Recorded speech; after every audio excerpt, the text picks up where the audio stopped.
The truth is I never left you all through my wild days, my mad existence. I kept my promise. Don't keep your distance.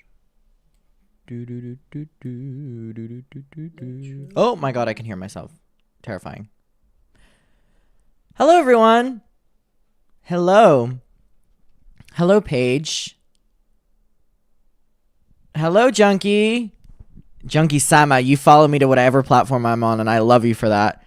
Hello, Grace. Adam. Hello, Kenta. How are you doing? Hi, Jax. I hope you're doing well. Hi, everyone. How are we all doing?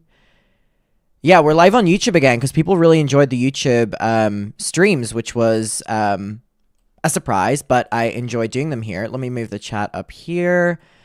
Let me put this here so I can see Yusuf. If I look over here, I'm looking at the chat. I'm not ignoring you. I'm looking at the chat.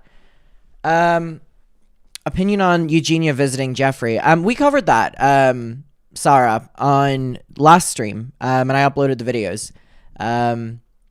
If you want to see that, we covered that there. I see you commenting that a lot.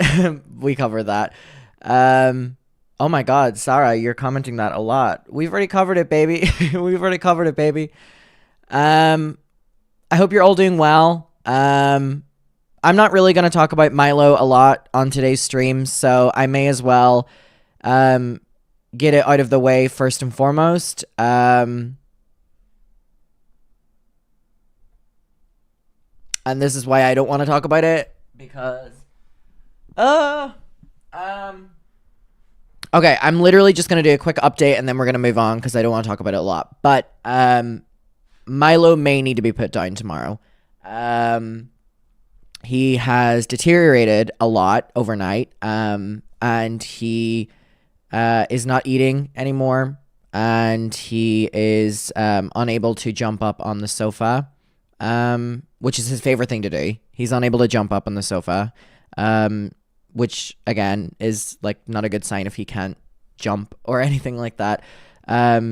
So I've just kind of been like carrying him from place to place today. If anyone asks further in the stream, I'm not going to talk about it any further, but tomorrow may be it. So I will let you know tomorrow. He doesn't have an appointment yet because he's an emergency appointment. So I'll know at 9 a.m. tomorrow, whatever time I'm going and seeing him at. But to kind of let you all know, I don't think it's good news, unfortunately. And it looks like he may have to be put down tomorrow. Out of the sake that he has deteriorated, like I said, very, very, very quickly. And I don't know if it's fair to put him through treatment, because he is... Not only is he not able to jump anymore, he's not eating, and he has also kind of lost the ability to go in his litter box.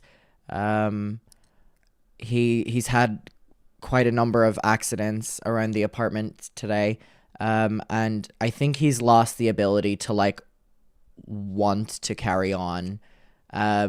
If you have ever had a pet who has deteriorated, you're kind of aware they kind of give up at a certain stage, and it happened very quickly. It happened within 24 hours. But I think Milo has kind of given up now. Again, like I said, just if anyone's coming in, this will kind of be the last time I talk about it.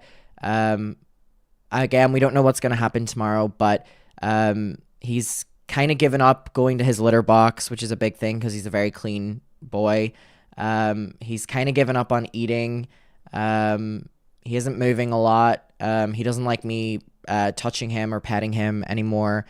And he isn't able to like move a lot. I've kind of been carrying him from place to place.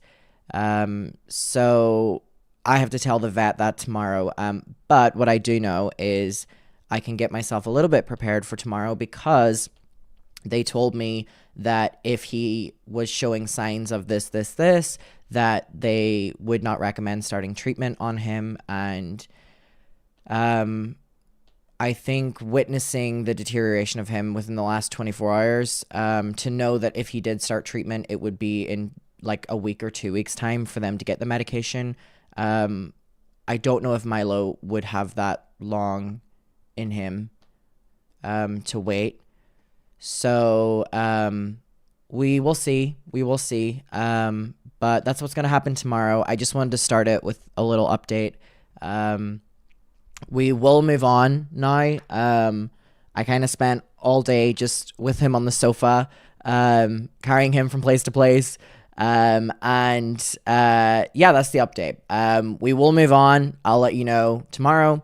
And we'll go from there. We don't know. But what we are going to do is start with the spill sash situation. A lot of people have been wanting me to cover the spill sash situation. So we're going to cover that. Spill sash is someone that I have met in person before. So I was one of the few that knew the identity beforehand. So we're going to cover that. I would love to do the next episode of Frenemies. If you would all like to do that. We could definitely do the next episode of Frenemies, which apparently is a drama-filled one. I would love to do an Am I the A-hole today. I would love to do an Am I the Asshole. They are my favorite things to do. I think they're very fun. And let me tell you something. I would love nothing more than to hear about other people's issues that are happening in their lives right now to kind of distract me a little bit from what I'm living with right now. So we can do that. Thank you so much. I saw Judy send a super chat. I appreciate that. And Wild Harlow, thank you so much. That's very sweet. You can all just chill and watch if you want. You don't have to donate anything. Don't worry about it. We can just hang out and do the damn thing. So if we are ready, let's do the spill sesh situation. I see a lot of people are asking about the situation. I see a lot of people are asking about more Am I the A-hole. Okay, we'll do that. What time is it for you? It's about to be midnight. So yes, I'm excited for today's stream. I have missed being on here. Wait, do you all want to hear something? Who here was on my stream, by the way, whenever I told you the story of the guy that was like hanging out with me the entire night, and then like on his Snapchat in front of me was like saying, his friend was like, oh my god, have you found a man already? And he was like, no, this guy's so annoying, he won't stop following me. Anyone remember that story that I told on my last stream? If anyone remembers that, let me know. Anyone remember it? Reese, oh my god, wait, Reese, stop. Hi. Who remembers that story? Okay, you do. I have an update on that story. So if anyone doesn't know, this story happened, me and my friend Abby went out, like last week or something, and this guy and his friend joined our friend group, and he was flirting with me all night, and, someone else came up to me in the club, and I was talking to them, and he came up and, like, put his arm around me and pretended to be my boyfriend and cockblocked me, by the way. And then the end of the night, we were just like hanging out in the club and stuff. And then when we're getting food at the end of the night, his friend had texted him, and I was behind him, and I saw his phone and was like, oh my god, you found a man already? And about me said, no, he's the most annoying guy ever. He won't stop following me and stuff, right? So completely retelling the story in a wrong way. So last night, I wasn't going to go out. And my friend Abby messaged me and was like, Adam, I am so drunk. I am going to go to the club on my own. And he was like, I need you to come with me. And I was like, okay. So I went with Abby. I didn't want to go out, and I only stayed out for like an hour or so. But I didn't want him roaming the streets on his own. And I love Abby with all my heart. So I was like, okay, I'm going to Uber to where you are, stay there, and I will babysit. And so we went out last night. And again, I was just kind of there as moral support with Abby. So that guy was there last night. Right? And Abby turns around to me, and Abby is so drunk. Love Abby. This is no shade. Turns around, is so drunk, and goes, Adam, the guy's over there. And I go, who? And I turn around and I see him, and I go, oh, whatever. Wasn't in the mood, had dealt with the vets all fucking day, was in the crankiest mood. I was out because I wanted to make sure that my friend was safe. And he comes over to Abby and hugs Abby and talks to him. And I'm talking with like strangers at this stage, and I can see that he's just standing at the like right in front of me, like right here, just looking at me. And I'm like, okay, so he's not getting the hint that I'm like talking, being so rude, ignoring him, talking to someone else, right? So then I turn around and he's like, hey, and I go, it's the first time in my life that I've ever been rude to someone, like properly rude to someone, specifically in a club. And let me tell you something, I have never felt more. So I literally, no joke, Abby was so drunk, and even Abby remembers this. I just look him up and down and I go, hello, like, hello? And he goes, like, to go and hug me. And I go, oh, no. And he goes, like, to give me a handshake, and I go, no.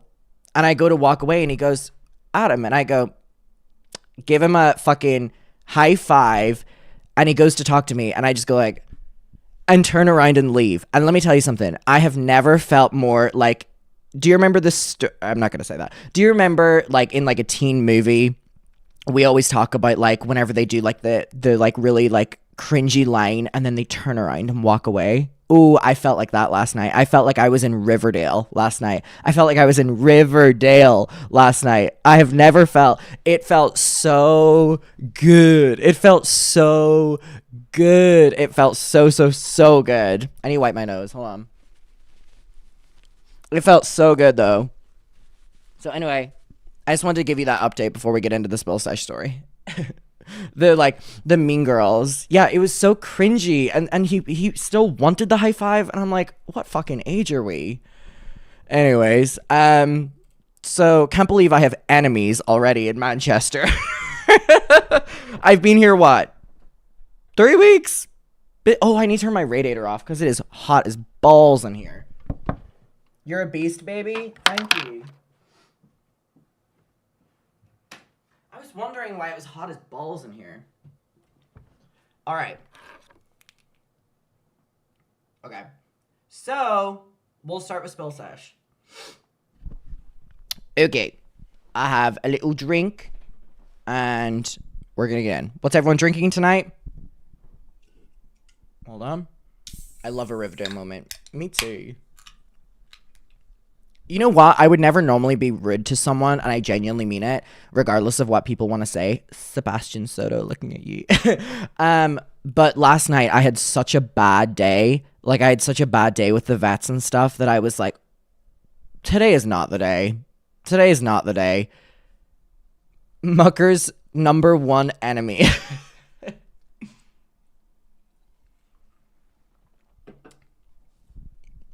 Khalifa, if I say hi, does that mean you'll stop commenting it every 10 seconds? Hey! Vanilla Coke Zero. Ooh. Coffee with meds. Ooh, I know that shit is going to be crazy later. Oh my God, Chloe. Drinking a Red Bull for you. You know, Chloe, first of all, thank you. I appreciate you, Chloe.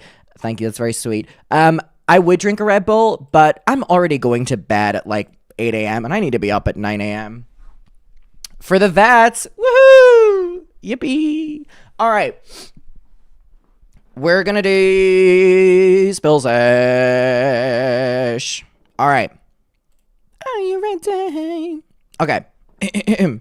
Video mode. All right.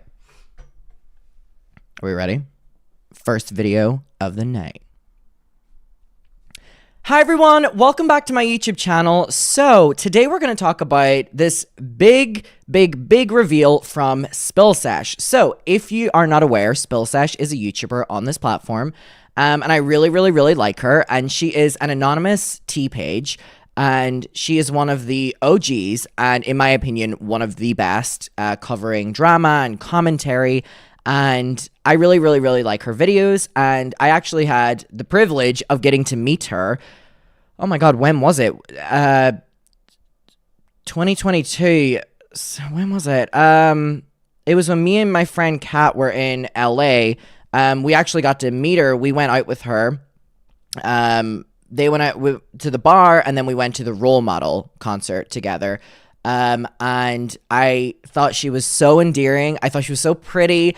But aside from being so pretty and gorgeous, she was really nice to be around. She was really funny. She was great to hang out with. And since that moment, I always never knew her identity before that. So getting to meet Spill Sesh to me was like, oh my God, I felt like I was in on a secret. She's been really, really, really nice to me. I really like her. But yeah, she did this face reveal. I didn't know if this is something that she's been teasing for a while. I didn't know if this was like a milestone or something. I don't know where this came from, but I love it. And we are going to, I have not watched her video yet, because again, I know what she looks like, but I do want to see kind of what it's about. The thing is, I have gotten a lot of texts from people about this video, and I have seen a lot of tweets about it because it features Manny MUA, which is just, okay. Anything I'm going to say from this point on, can I just preface it by saying that I've met her, I like her as a person, I like her videos, like, I'm just confused by the decision.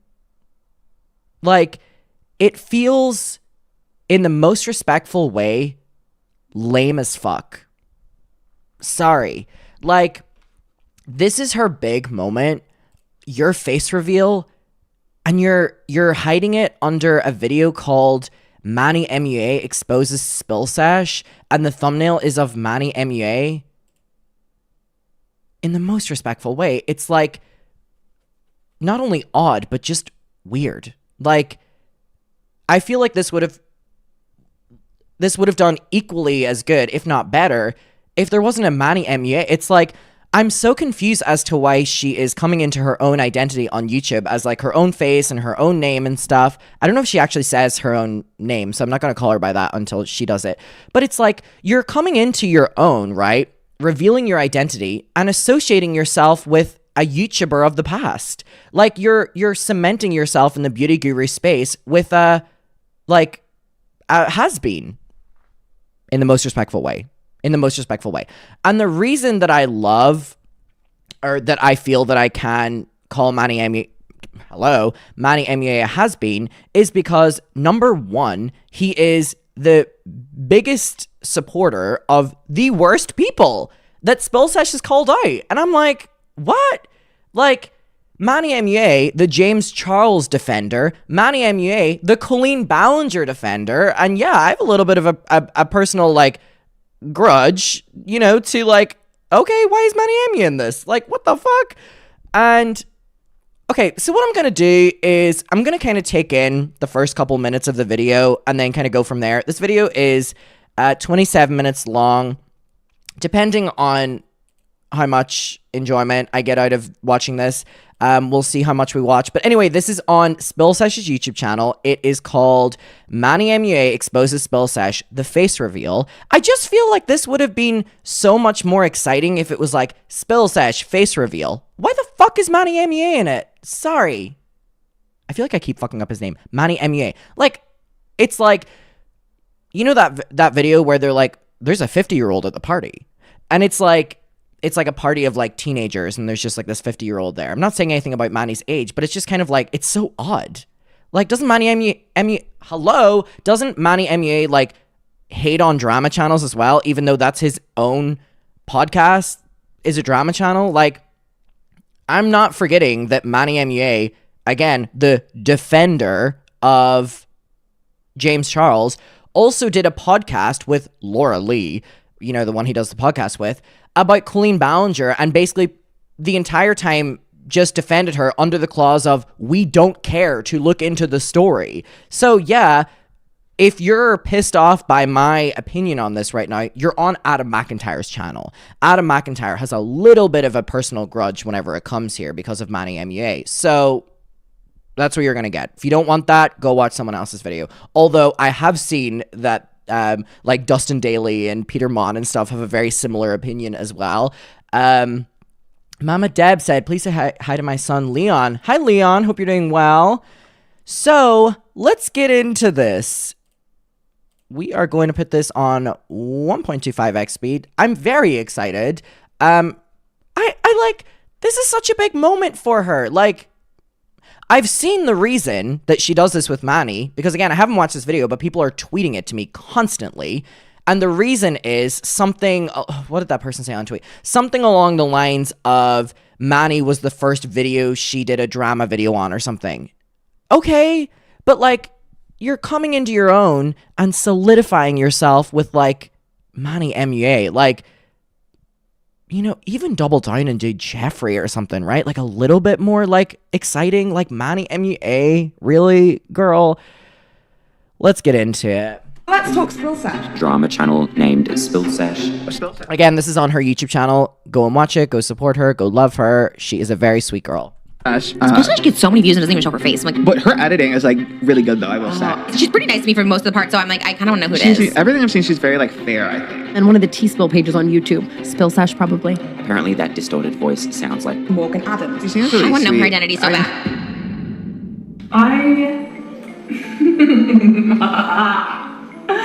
Oh boy. It's not Morgan Adams. It's actually Christy. That's been silly. Okay, she does say her name, Christy. She's gorgeous and very, very, very sweet in person. Why are we opening the video with Manny MUA?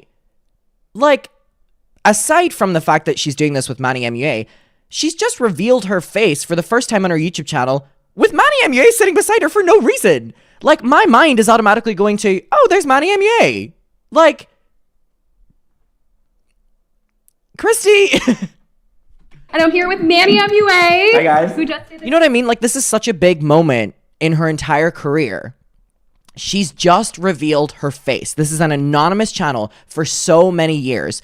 And within the first couple words she said, she has introduced someone else. Like, this is her big moment. Why the fuck is he there? Like, this amazing glam on me. Peter Mon said she should have done it with Morgan Adams. Yeah, because people thought that Spill Sesh was Morgan Adams. See, that makes more sense. That makes more sense. Manny, just even if that was her first video she made it on, it just kind of feels like, why is he there? Why is he there?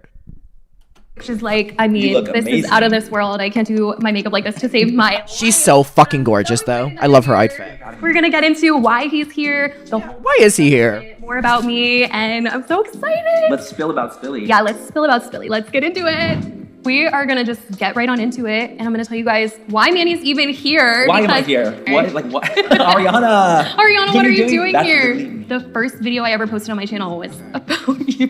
And the video is just text, 1 minute and like 30 seconds. Wow. And what was it about? Was it like about? I haven't You like like seen it. I've seen it. striped T-Spill's channel. Oh yeah. Wait, so Manny doesn't even know what the video's about? You know what I mean? Like,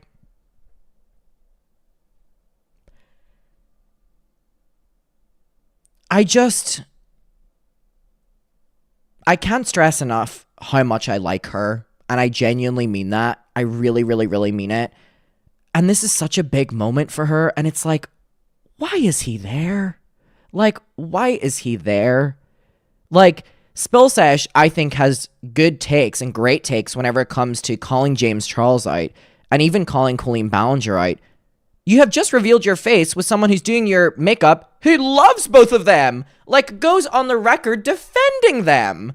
Like, I don't give a fuck if that was your first video. Like, about, you know, it, like, read the room a little bit. Like, it just feels like I'm so happy for her that, like, I know that this has been something that she has wanted to do for a while. And you know what?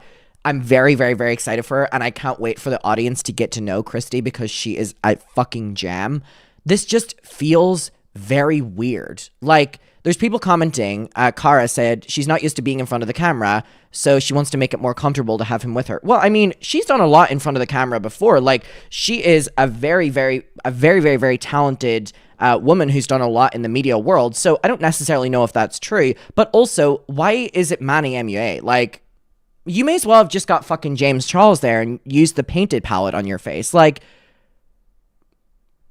Anyway, I want to like watch a little bit of it. Remember Yeah, that? I Because do. I don't really remember the tea. I know I did strike it. That definitely Why did. why did you strike it? No, I honestly, love her. I know, and honestly now, like, it's totally fine, obviously. But at the time, I was so upset about like so many different things, and I was like, "She's using me for her video." Like, I was going through like the game. Oh, you were like, bitter. mentally. Yeah, I was bitter. I didn't know I was gonna even go through. I just literally was like, Manny MUA is still bitter. Come on.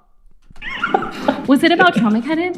it might have been. There might have been like more to it. It was like actually Sam here for the tea. Oh my gosh. Who kind of like rekindled or like kind of connected us to be like this wasn't cool, and she was telling me she's like, "Yo, it's not Okay. cool that you did that," and she was always very like honest and brutal with me about that stuff. Yeah. So I was just like, you're right, and so I like removed the strike and everything. And I was like, you know, Okay, what, well, you're at least totally you right. removed it. Yeah, I was being a bitter bitch about it, and I think sometimes when you're going through the gigs, like you just like are in your own head. Like, you know what, you're totally right, and I owned it, and so I removed the strike. I love her. But No, that I'm, was like, so before glad. my time. Like, Wait, so- I was not even, like, Dramageddon 1 was, I didn't know about that at all. Like, I had to play catch up when I made that video. You know what I mean? It's like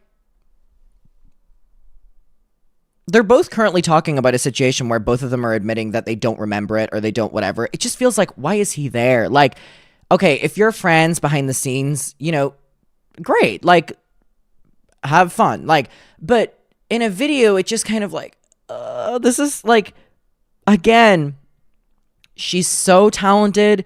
She's so great. She's like, her charisma, the first time I met her, she like is able to like bring you in. She's so personable. She's so funny. She's like, and why is it this? Like, again, it's her decision. Christy can do what she wants. I'm just someone who is like giving a little bit of my opinion on this. And again, I am bitter because Manny MUA has done things that have directly pissed me off in the past, aside from him even just fucking defending James Charles and stuff. But it's like, I just don't get it. Like, this video is coming across like this is a Manny MUA video, and he's doing like a model's makeup. Like, this is what it's coming as. It's like Manny MUA is here doing makeup on a model. He's like hogging the attention on something that's her huge moment. Her huge moment. You know? I don't know. You know what? As long as she's happy with it, but I don't necessarily understand the decision to do it. Like, when I created this channel, I was kind of going through a little breakup. Oh my god, wait, break up from like the relationship that you were. At that time, we were on a little break, and I was home for Christmas, and I stumbled upon like the drama channel community. And I was like, what do you mean people make videos about YouTubers? Because before then, I loved YouTube. Like, I was obsessed. I was making... Sorry, I have another point.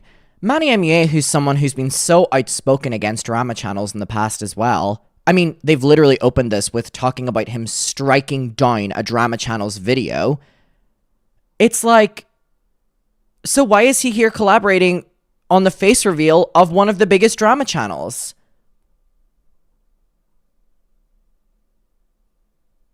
And why is Christy doing a video with someone who's best friends with people she makes very critical videos on? Like, neither of it really makes sense. music videos in middle school. No, you weren't. Yeah, I was. Like on iMovie. Like OG Wild. times, I was watching all the OGs like Andrea Rusted, Gen Yes. X, and so then I was like, what do you mean people care about YouTubers? Most people care about celebrities. They're on the cover of magazines. Of course. Like, who's talking about YouTubers? So then I made a video about you striking, and it was just text 1 minute, 30 About me. seconds. I'm so proud. I was like part of the beginning of your journey. But that's why Manny is here, because it's a full circle moment nearly 5 years later. Because I met you when we were doing when I just podcast. Yeah, Sloan is probably the reason why this is even No, happening right Sloan's now. daddy for sure. I love him so much. I told Sloan that I really wanted Manny to do my glam if I ever did a face reveal because it would be this full circle moment. He was like, I've been talking to Manny, like we DM here and there. And so he told me to come when Manny was doing his podcast and we were gonna surprise him and be like, Spill Sesh is here. I literally gagged. Because like I can hear it, but you know, like I feel like there's like a voice like Yeah, change. because my voice is different. Yes, I couldn't believe I like hugged you immediately. I was like, it's you. You are the one. Okay, so Sloan set this up, and I guess Sloan and Manny and Christy have all been friends for a while.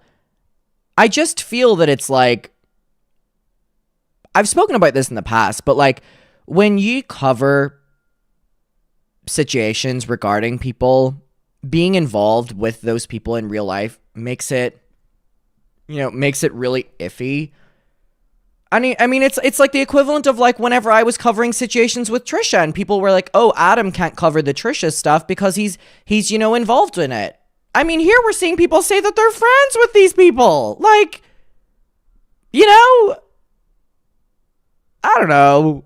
It just feels like, I'm just like, okay. I saw that you had like subscribed to my channel. You had like liked tweets. I was like, honestly, I think we have the same humor. I was so gagged that was you. I was like, are you fucking kidding me? Oh my god, this brows looking sickening. I just got them done for you. I was wondering, I was like, why are they so good? And like, they're so malleable and they just like want to move. It's like, it's lovely. It makes my life so much easier. But yeah, I was wondering what you were thinking that day when we decided to jump scare you with me. I was already like, not like nervous, but like, Yeah. not like, I don't really ever do like commentary. Someone that does like more drama / commentary. So I was already kind of in like a nervous place. What? He's not someone who does drama, commentary, or tea? His entire podcast with Laura Lee is a drama channel. Sorry, it's not rocket science to say that, Manny. If you're covering drama weekly on your podcast, you're in the same boat as the rest of us.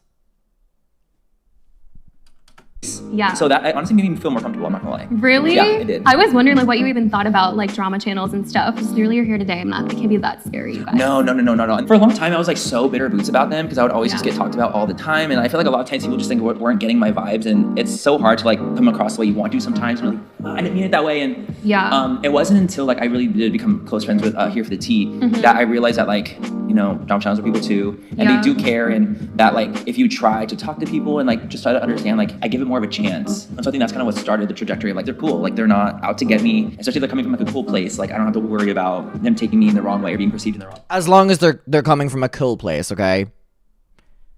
Honestly, I'm super down to earth. Like, I don't want people to ever think that I'm coming across from a hard place. And like, yeah, have I gone into drama? Absolutely. But I'm never like coming from a bad place. Yes. I swear. Well, Like, hopefully. I swear. Otherwise, I've we're both cancelled. When I met Morgan Adams. Oh, I like Morgan. The biggest, because everyone thought I was her for the longest time. No way. They thought you were her? Do you not know the Shane Dawson theory? No.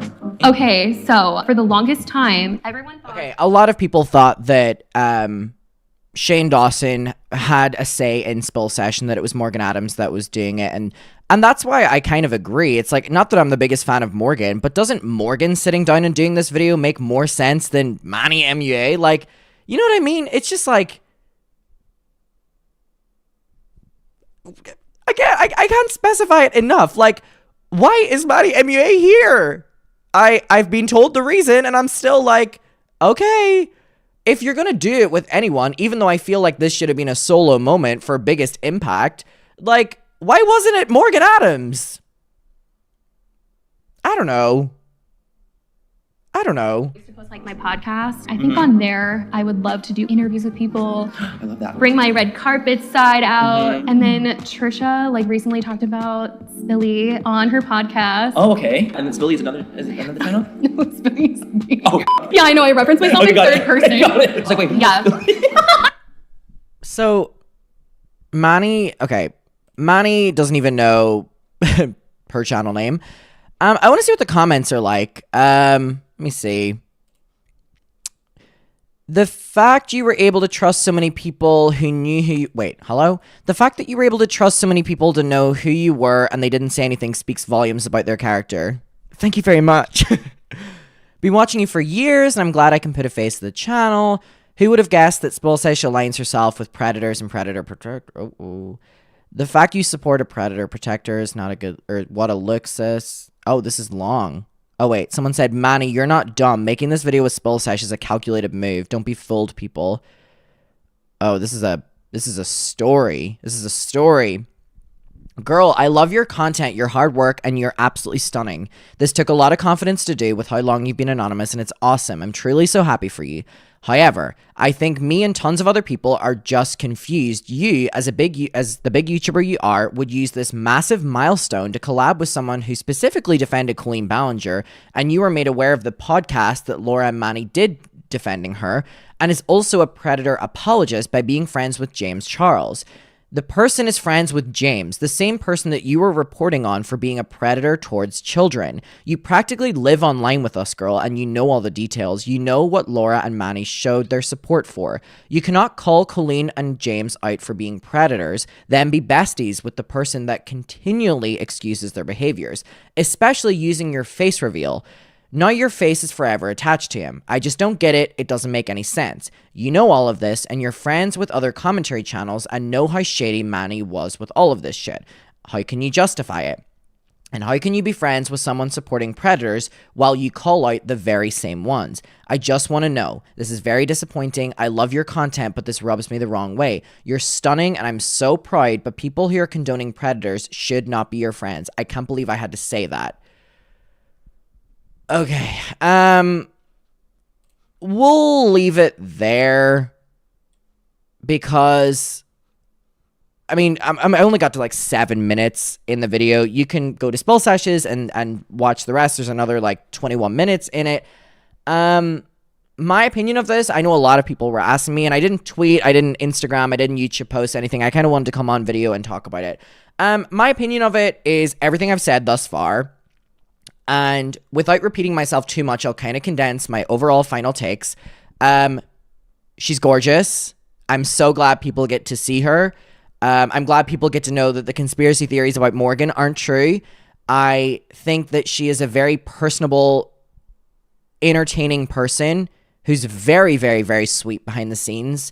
And I can't wait for people to get to know her the same way they got to know Spill Sesh's identity, because she really is a great person. And I can't wait for people to see that. I don't understand this move. I think it is very tone deaf and weird. And more importantly, lame. Sorry, I think it's lame. I mean, to open the video with, the reason we're doing this is because I'm so associated with Manny, and you're both talking about a situation that neither of you know anything about. When you're talking about, like, remember when you strike this video? And he's like, why did I strike that video? And you're like, you striked a video? It's like, it just comes across as, I just don't understand how this is the face reveal. Like, whatever. I mean, again, my closing take is I can't wait for people to get to know her as Christy because she's great. I don't understand this decision, nor do I like it. I'm going to leave it there. You can watch the rest of the video if you want. All right, what do we think of that? I don't understand the reasoning behind it. I really don't understand the reasoning behind it. I don't know. I didn't want to watch the entire thing because I cannot stomach that much Manny MUA. Let me tell you that. Mentally disordered llama, thank you.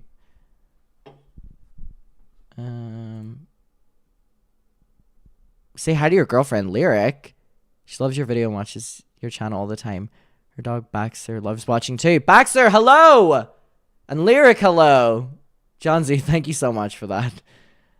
I don't know. I think it gets super complicated when you start literally associating with the people that you're talking about, because then it's like, I mean, it's the same thing where people, like I said, were telling me not to cover Trisha. Like, they were like, you're too involved in it.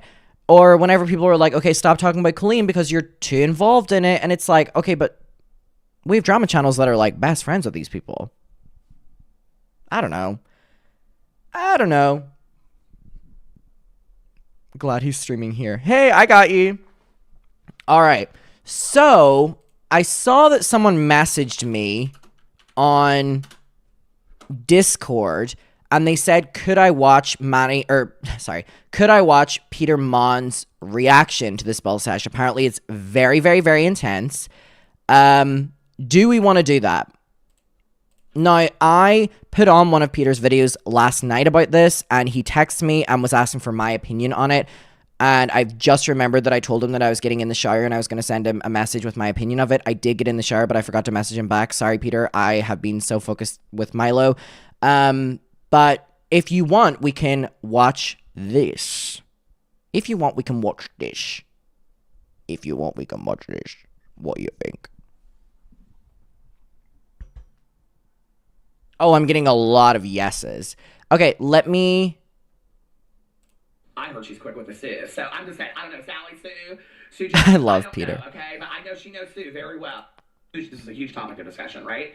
Can you explain to me why drama commentary channels... Hold on. She kind of says it, like she was on a plane, and then, oh, here it is. Gossip Girl. Seasons in a week, so that he crocs for my... Oh, Spill Special comment section. I'm Jaclyn Hill video, and I was going to respond to that. I love Peter's videos. All right. Oh my god, I can hear those fireworks going off. Oh, I haven't even let people know that I'm live. Hold on. I literally have not even let people know I'm live. My bad. Discord. If you're on Discord, you'll get a notification right now. Okay.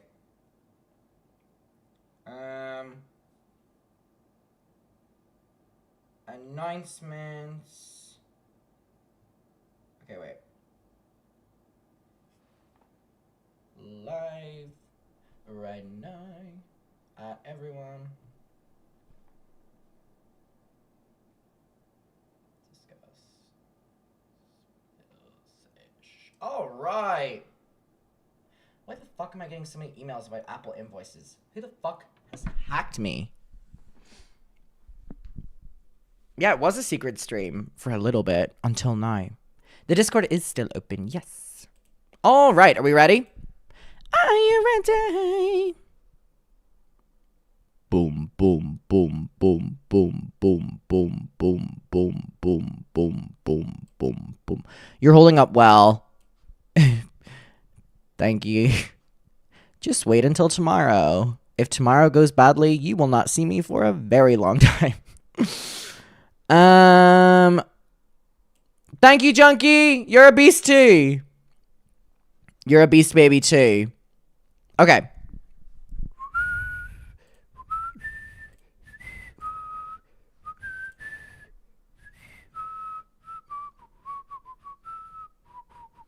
All right. Hi everyone, welcome back to my YouTube channel. So, we were just discussing Spill Sesh's face reveal video.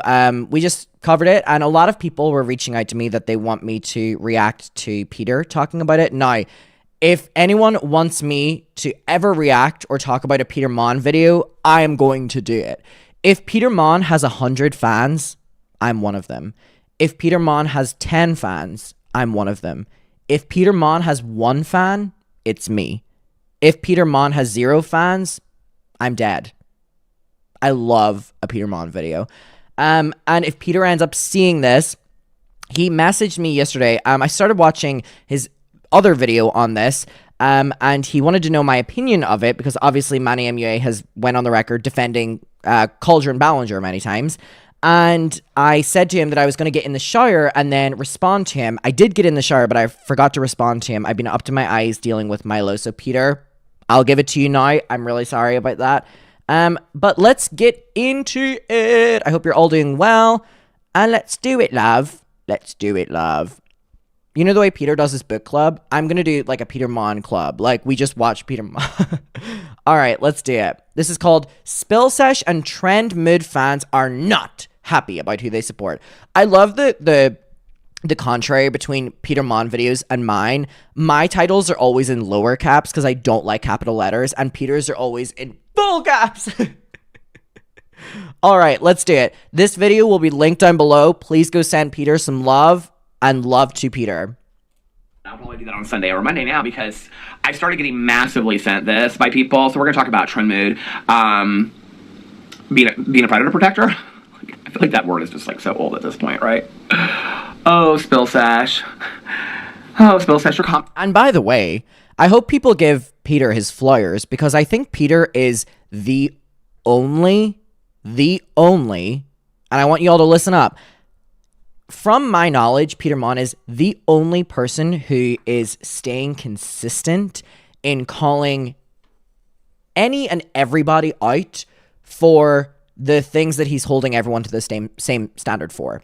So when you hear Peter saying, oh, predator protectors, he's staying consistent, calling out everyone, regardless of number one, if he is personally attached to them, number two, if he's going to get backlash. And I give his opinions so much credit within myself just because he is so authentically willing to put himself out on the line to keep the same energy for everyone. And I really hope people are giving him his flowers for that, because I think it's very easy to look at someone like Peter or like myself that uploads a lot of videos and kind of be like, oh, there's another one, because people do it to me.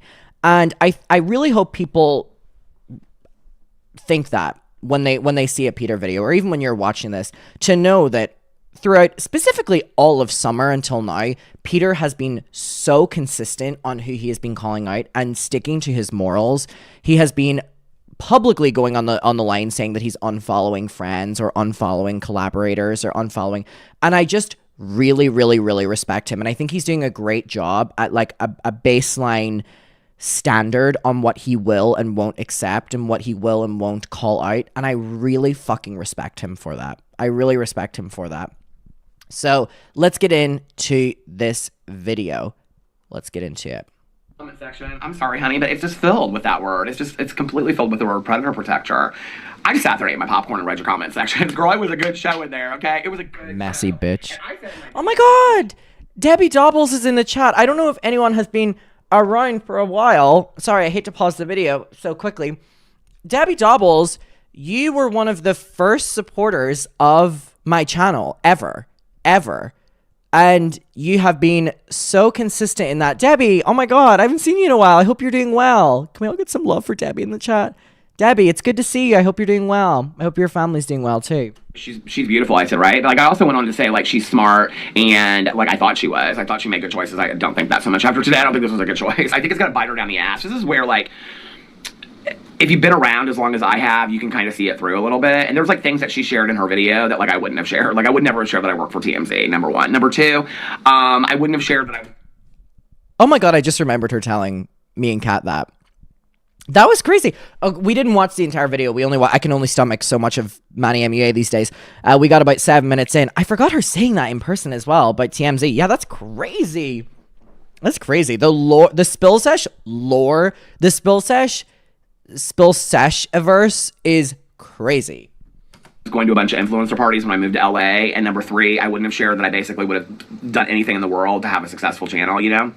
I wouldn't have said those things. Because then you start painting a picture of yourself, especially when you're like laughing with Manny MUA. Okay, I don't know how much she said in the video, so I don't know how much, but Peter's saying about her saying that she went to influencer parties and stuff. I love Christy, but I'm not watching an entire Manny MUA video. So Peter is saying there that she said, hi Cara, I hope you're doing well. Hopefully see you soon. True. I'll be back in December. So Peter said that she said about working at TMZ, going to influencer parties, and that is something obviously I can say now. I remember whenever I met her for the first time, me and Kat were sitting in her car, and she's an insane car. I love her car.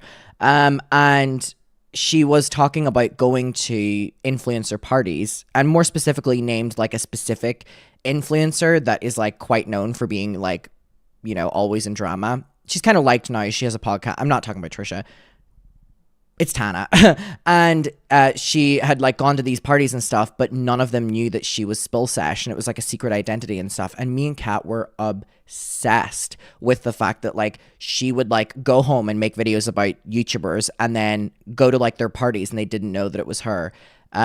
So again, that the Spill Sesh lore was crazy, and it is crazy. And you're like, stop! Oh my God, stop! Now we have to go out to a club. Like, no, girl, that's not a cute look, is it? It's a drama commentary channel. I'm sorry, it's just not, okay? And 4 or 5 years ago, when we were all covering all that kind of stuff, all of us OGs out there in the drama commentary channel that had to exist for you to have your huge channel today, all of us knew we were never going to have hundreds of thousands of subscribers. We just knew that, okay? So listen, it's not about jealousy, because people be like, I'm not jealous.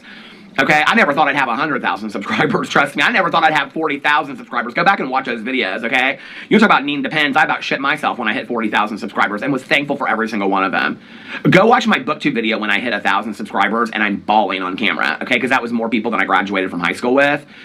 And I was like, and they're I love Peter. Videos are not being forced to. Like, it was unbelievable to me. And the support and the love that I've received through the years since I started that channel is just unbelievable to me, you know, in all of my channels. And I'm so grateful for that. I don't find the need to put it in my Instagram profile or my Twitter profile how many subscribers I have.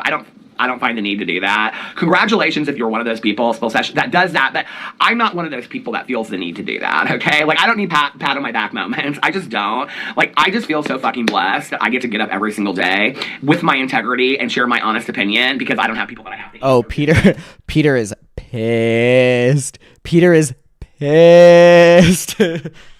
I want to be able to look anybody in the face. Okay, I'm not really worried about going out to a club or an influencer party and seeing those people that I'm talking about, and then it's a valid point. Things in videos so that in the future I don't say those same things in the videos, or maybe I'm a little softer because I know I'm going to see those people at influencer parties, and those influencer parties are really important to me. Okay, and you made that very clear in your video today. So I really, like I said in my video earlier, like I had to think a little bit more about this, and I have, and yeah, not impressed, not impressed at all. So I just sat back and ate my popcorn today. Where am I getting to? Oh, so tomorrow we have this baby sprinkle. Okay. I think what he's saying there is a valid point, which is, I mean, at a baseline, whether he's talking about Spill Sesh or not, and again, this is hard because I like this girl. I really do like this girl. I've only met her once, and we do not talk, but, like, I got a good first impression of her, and I got a good vibe from her. Like, I got a really good vibe from her. But I mean, what he's saying there is a valid point. It's like, if you're a drama channel and you are, you know, covering these people, how seriously can you actually cover them if, you know, you also want to go to their parties on the weekend? You know, like, if you're going to say, for example, I'm not saying that she's ever gone to a James Charles party, but say James Charles did something really bad. Shocker. And Spill Sesh knew that, again, this is completely hypothetical, but I'm just giving an example. Let's say that he did something really bad on Monday, right? Like, he had done the fucking minor thing again, right? But say someone like Spill Sesh that gets invited to the parties know that he has a really good party every Saturday. Would you or would you not go harder or easier on the video about him because you don't want to mess up that invitation? Again, that's hypothetical, and literally it's a made-up scenario. But it's like, and it could be anyone, not even Spill Sesh. But I think it's a valid point, which is like, how much can you trust the coverage of these people that you're doing if you're wanting to be their friends? You know, like, I mean, and the Manny thing is a perfect example. Like, literally filming your face reveal with Manny MUA is a perfect example of that. That is so much more important than this bullshit, isn't it? Okay, well, I think you guys think it is, because I saw you over there that were talking about, oh my god, she's so pretty, she's so beautiful, slay, you're gorgeous, I always knew you were going to be slay, and all that kind of stuff, right? And I even said in my video, I said, she's beautiful, right? Like, she is. And I went on to talk about how hard she had worked for her channel, which is why I'm not really sure why you would want to throw your integrity away for a channel that you've worked so hard for, literally with one video, okay? I also kind of, to be honest with you, feel like you have waited 7 years. T-Lover, thank you. Has she been around for 7 years? Everybody keeps on saying 7 years, 7 years, 7 years, right? Like, I don't feel like Spill Sesh's channel has been up that long, or she wasn't really, like, doing that much. I'm gonna go back in here and see her videos.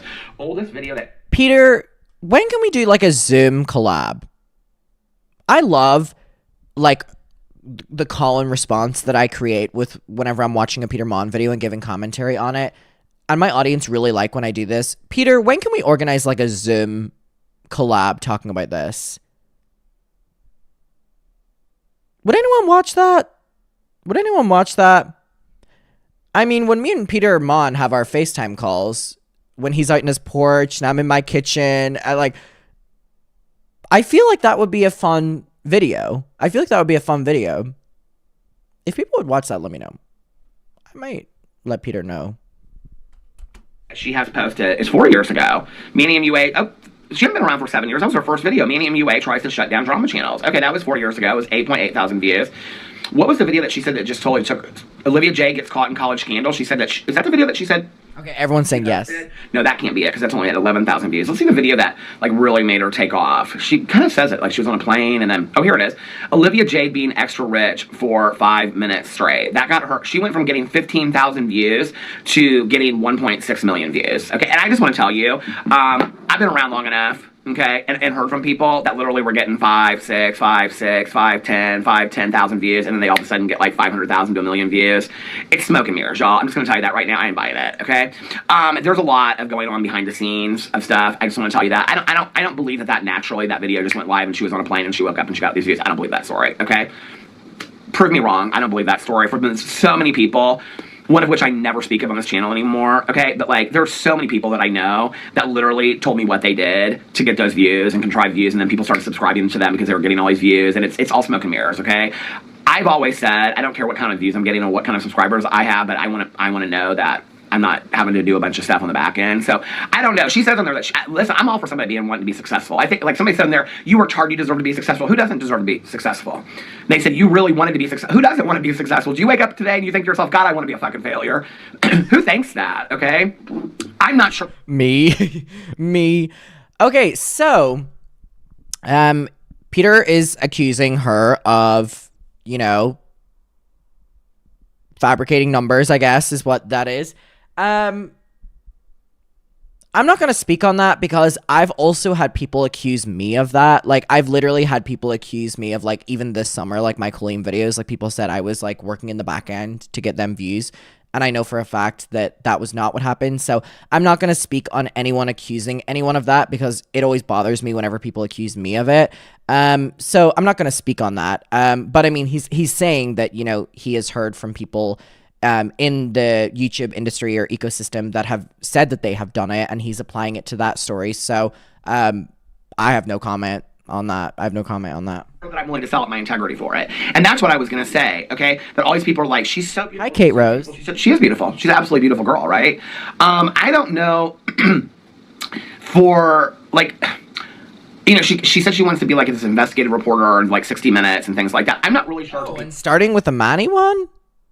Oh, I mean, you know, some investigative journalists really, I mean, they, you know, they cover bad people, so maybe we're starting on a good foot. Like Barbara Walters, Diane Sawyer, that they really cared so much. Well, Diane Sawyer's kind of getting a bad rap now, right? So she's not, but you know. Fuck Diane Sawyer.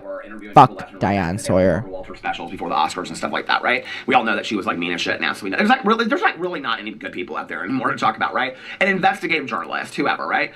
So, if you really want to be an investigative journalist, I don't know necessarily that the number one comment that I would want to get would be like that everybody would, I don't know, like I guess I would want to be known more for my integrity than my looks. And honestly, and I didn't just say in my video she's pretty, which I said she was, and she's a beautiful girl, isn't she? But I went on to say that she worked very hard, her editing skills aren't very good and things like that. You know, people are like, God, you work so hard to her, right? And I'm like, I filmed 7 videos today and published them. My vlog was 42 minutes. My other video was an hour and 15 minutes. Now I know this is what people are going to say. They're going to say, yeah, but you don't edit your videos.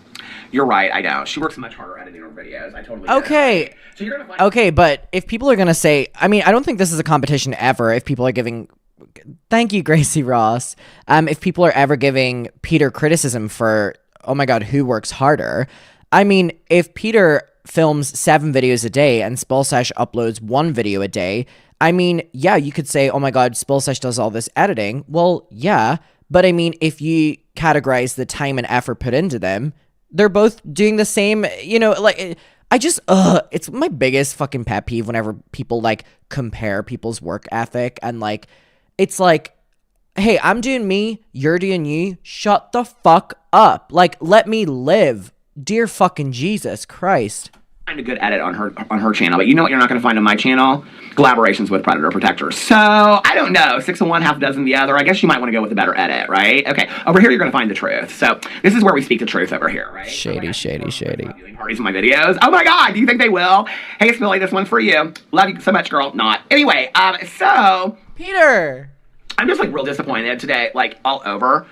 I'm just, like, so disappointed, like I said. Abby said he sounds a bit jelly. I completely disagree. What? Okay, wait. Let me hear you out. What do you think that Peter Mon is jealous of? Let's dissect this. What do you think he's jealous of?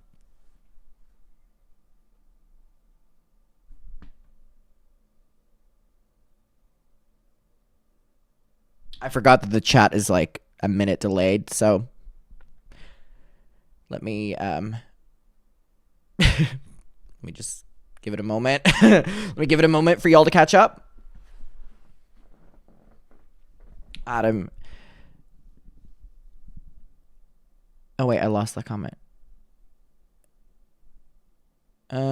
Is anyone gonna give me a response? Junkie said work ethic should never be compared because you don't know what's going on in someone's life. Yes.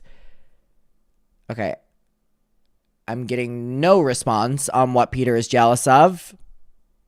Okay.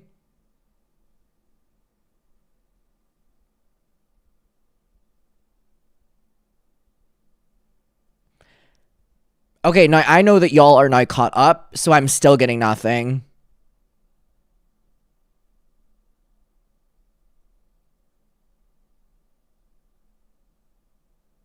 Okay, no response clearly. Okay. Back, and like I said, it's like a moment to just like eat your popcorn. Because there's like nothing for, there's no argument of Peter being jealous here at all. There's no argument of me being jealous. There's no argument of, like, you know what I mean? But, okay, I mean, it's the biggest critique people will always give. Oh, but you're jealous. Okay, and you're 7 years old. Like... Watch it all unfold in real time. But the reality is, because we're going to talk about Trend Mood here in a second, who, I mean, I've heard shitty stuff about Trend Mood for years. Nothing that she does surprises me. I've heard this. I don't know this. Who the fuck is Trend Mood? I heard she's quick with the Sue. So I'm just saying, I don't know, Sally Sue Jones, I don't know, okay? But I know she knows Sue very well, okay? So I have to be very careful about what I say about Trend Mood.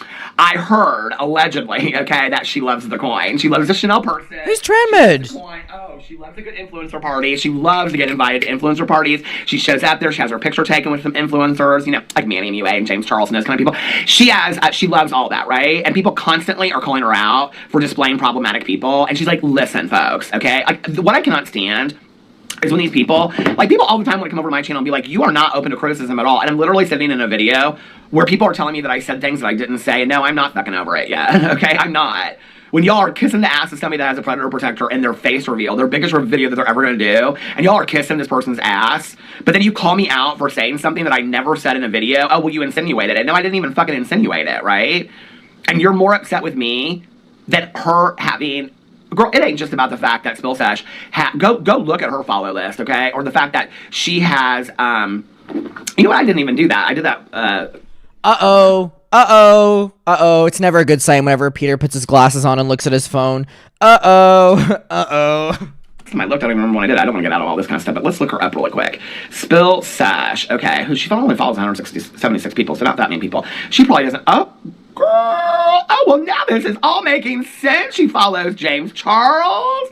Okay, girl, so since you call him... Oh, she follows Colleen Ballinger. Her friends follow James Charles and Colleen Ballinger. Girl, okay, and I already made it clear. Do not sit here and say to me, because I looked, okay, you don't follow a lot of people that you talk about. So it's not that you have to follow those people to see the tea, okay? I talk about those people. I talk about... Fucking Jaclyn Hill's got me blocked. I can't even look at her Instagram off of my main... That's a fair point. Wait. Hold on. That's a fair point. Number one, people make the argument of like, oh, people follow so that they can see their posts because it's what they do. So Spill Sesh obviously apparently follows Colleen Ballinger and James Charles so she can see her posts. The thing is, when you do what we do, we get blocked by these people. I cannot even tell you how many of the people that follow me have me blocked. Trisha just recently unblocked. Thanks, Queen. James, blocked. Manny unfollowed me. Laura Lee never followed me actually to begin with. Jeffree Star, blocked. Trisha had me blocked for very long. Ballinger family, clearly not on theirs either. Like, I think it's a valid point. I think it's a valid point. You know what I mean? Like, we don't even get that far to follow these people because if we're covering what they do, we have to highlight that they've done bad stuff, so they don't like us. Account. I had to make a fake account just for Jaclyn Hill to look at, okay? So you don't have to follow those people for the news. That's bullshit, okay? So you have Manny MUA in your video and you follow James Charles and Colleen Ballinger. Can you please make this make sense to me, okay? You know, like... Anderson Cooper always kind of gets a bad rap for this, but he says that he doesn't vote. And a lot of, like, news people don't vote because they want to report authentically and they don't want, like, their political beliefs, whatever, to... It's not just Anderson Cooper. It's a lot of people that feel this way, right? Why journalists don't vote. This is a huge topic of discussion, right? Can you explain to me why drama commentary channels You know, a lot of people have been coming to me lately, and they've been saying, well, you support this person, and this person still follows that person. Well, Spill Sesh follows Colleen Ballinger and James Charles. A lot of her friends do, too. Y'all don't take issue with that. Okay. You think that they can report unbiasedly when they're following those people? But you know what? Let's go in here and let's look at... Actually, let me... Hold on real quick. Here's the thing. I think the argument isn't about, like, whether or not they... Here's what I'm saying. Whether or not they support these people, right? Like, or that they have to be unbiased. Like, no one... I'm sorry, but I'm not... Spill Sesh does not have to be unbiased. That channel is called Spill Sesh. Spill Sesh is Christy. It's Christy's channel. Have your own opinions, right? Spill Sesh does not have to be unbiased. I don't have to be unbiased. Peter doesn't have to be unbiased. It's our own fucking channels. We can be biased. So I disagree with Peter there. But the point is, in why I agree with Peter, is because if you're calling out James Charles and Colleen Ballinger for what they've actually done, it wouldn't matter if you have a bias or unbiased. You're calling people out for doing very bad things. That's why I full circle agree with Peter. I disagree that people don't have to be unbiased, but I agree with him overall because if you're covering the stories truthfully, it doesn't matter if you have a bias or don't have a fucking bias. Like, you're calling these people out for, you know, in some cases, very illegal behavior. Like, you don't need to have a bias or whatever. It's like, call a spade a spade. Let's go in here and see. Let me go into my... Hold on a second. Don't try to cheat. I'm going into my side account right now. Okay. Here's my side account. Now let's look up Spill Sesh. Because in my side account is where I can see all the other accounts because they don't have me blocked over there. Like Jeffree Star, he has me blocked. And, well, not on Twitter, he doesn't have me blocked. But he has me blocked on... Why is this not pulling up? Because I'm trying to do it so I can't use my glasses. Spill Sesh. Okay, here she is, Spill Sesh. Now, let's see who she... Okay, does she follow Olivia Jade? Olivia Jade. When Peter brings out that phone and those glasses, we're all fucked when he does that. Why are you following these people that you talk about being so fucking problematic? You follow Jeffree. She's gonna follow all of them, I bet. She follows Jeffree Star. Jaclyn Hill. I just don't see it that way. I follow people I don't like so I can keep tabs on what they're doing and call it out. But the problem is most people who cover what James or Colleen, you know, these kind of people, Jeffree, you know, have done, end up getting blocked because for them to tell the truth of the story means that they're saying things they've done that are, you know, for in some cases illegal. So it doesn't matter if you're following people because you don't like them and you just want to keep up with them. The thing is, if you're properly doing your job, then it means that they would actually have you blocked because you're saying, you know, the truth about them, which they don't want out there. And it's like, okay, so why does Spill Sesh get to follow these people, but the rest of us are blocked? You know what I mean? And we don't even get the chance to follow them. That's not being bitter. That's like, why is there like, what's going on behind the scenes that Spill Sesh makes videos on these people and they follow her, but we make videos and we get blocked? What kind of connotations does that mean? What kind of conversations, what kind of interactions are happening behind the scenes that does that maybe mean that they're working with her with opinions on them? Or like, I don't know. Oh no, wait. Yo, there she is. She fell. This bullshit, I just want to tell you, okay? I have no problem making videos. It was interesting. I saw somebody say, Spill Sesh has been regurgitating videos that other people have done, or week-old tea for the last year. Like, somebody said that, like, no wonder she's coming out with her face reveal now. And then they said, because she's been regurgitating week-old tea for the last year. And I was like, that's interesting, because I hadn't really thought of that. But what I had thought was that every time I make a video, or every time I see somebody else make a video, it's like the next day, or the 2 days after that, I see that she makes videos and other people do, right? And then... that's interesting to me. But then she said in her videos, like, Manny asked her where she gets her ideas for videos, and she said, well, I kind of watch other videos and see what's going on. I'm like, girl, seriously, we're doing all the work for Spill Sesh? Where's my paycheck? I want to be on the payroll, please. Oh, no, I don't, because you get your money from Manny, so that's not worth it to me. He's such a shady little fuck, isn't he? Such a shady little fuck. Favors were exchanged for that. I heard behind the scenes that you did kind of want to exchange some favors with Manny, but I don't know if that's true, okay? I'm just saying, girl. I don't know what that means. So anyway, but we won't get into that today. We'll just, hold on a second.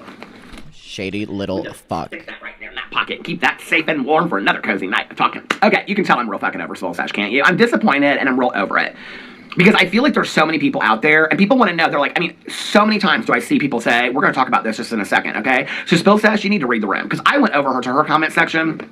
Girl, let's just read some of them comments. And I wasn't going to do this. I was just going to read because I was just copying them to save them for down the road. Okay, we'll let him read a couple comments, and then we're going to end this video, and you can watch the rest of it on his. Because I know once we get Peter with those glasses on. Somebody said, but devil's advocate, if you're close to Manny, will you report on his support of Colleen Ballinger? Girl, she supports Colleen Ballinger. She follows Colleen Ballinger on Instagram. Why would she care? See? And somebody said, and James Charles. And then somebody said, I've been watching this channel. Okay, I've been watching this channel for a few years now, following through drama, with this channel being my little news outlet on recent drama with celebrities, influencers, whatever. I think it's a disappointment. And I just want to tell you this, and when I'm talking about who she follows, I said this in a video of mine. I went a couple months ago and unfollowed every influencer, okay? I have no need to follow any influencer anymore. When they show up on my Twitter, I unfollow them as well. I have no need to follow an influencer as a drama commentary channel. Enough of you guys out there send me the information. That's a valid point as well. What he's saying, like, that's true. When Trisha had me blocked for that like entire year and a half or 2 years or whatever, I still made Trisha videos because people tweeted me the things. Like, if people want you to make a video, they will want you to cover it. Like, you don't need to follow these people. Like, that's a valid point. I've made videos on Jeffrey unblocked. I don't see his shit on my account. I don't need to. Like, I find it. Like, you're that big of a researcher that you used to work for TMZ and you want to be an investigative reporter, then you can too. There's no reason to follow these people. Following them to me equals support. Don't give me the bullshit about, well, it makes their job easier. I don't fucking care. You think it's really that hard to type into your search button, James Charles, or come up with a sock account because Jaclyn Hill. Did you see how quick it took me to go look up that account? Jaclyn Hill's got me blocked on my main account. She don't know what my side account is. She has no clue. Either does Jeffree Star, okay? Do you see how quick it took me to do that? Oh, but this makes for, don't even give me for 1 fucking second that makes, every single day I go over to those people's Instagrams and I look at all of them, okay? Just to see if there's something I need to report on. It takes me literally less than 10 minutes to do that. There's no reason why you need to follow these people, okay? I don't understand it. I made excuses before, and I said, I think a lot of drama commentary channels, I take that back. I think that's bullshit. I don't think that there's anybody that needs to be following Colleen Ballinger or James Charles, period, okay? You want to follow one of the people that support them, maybe that's a different story. But there's no reason in 2023, with all the evidence that is out there, to follow James Charles or Colleen Ballinger for whatever reason, okay? James Charles, who is still getting sponsorships, having launches, things like that. Colleen Ballinger, who is still trying to rebuild her career. A follow equals support, period, end of story, okay? So there's no reason why you need to follow those people. Okay, and we'll end it there. I will link Peter's video down below so you can watch it. The rest of it, absolutely love Peter.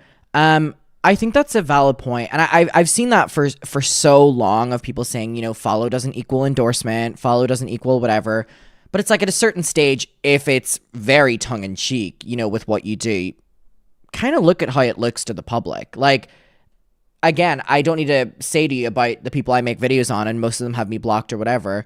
I really like this video from Peter, and again, if you don't like that Peter's making this video on Spill Sesh, then you have to not like the videos he's made on James or Colleen or, you know, Laura or anyone, because it's like he's keeping the same energy for everyone. And, you know, in me closing this off with his video, I 100%, sorry, Diet Coke.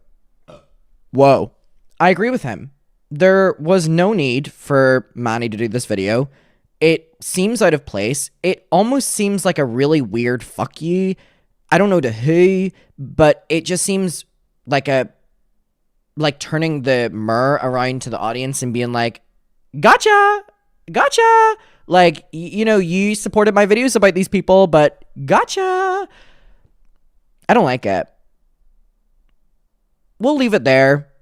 Please go and support Peter's video. He's made a couple other ones as well. Loved Peter. I would love to do a sit-down Zoom collab video. And I will see y'all very soon.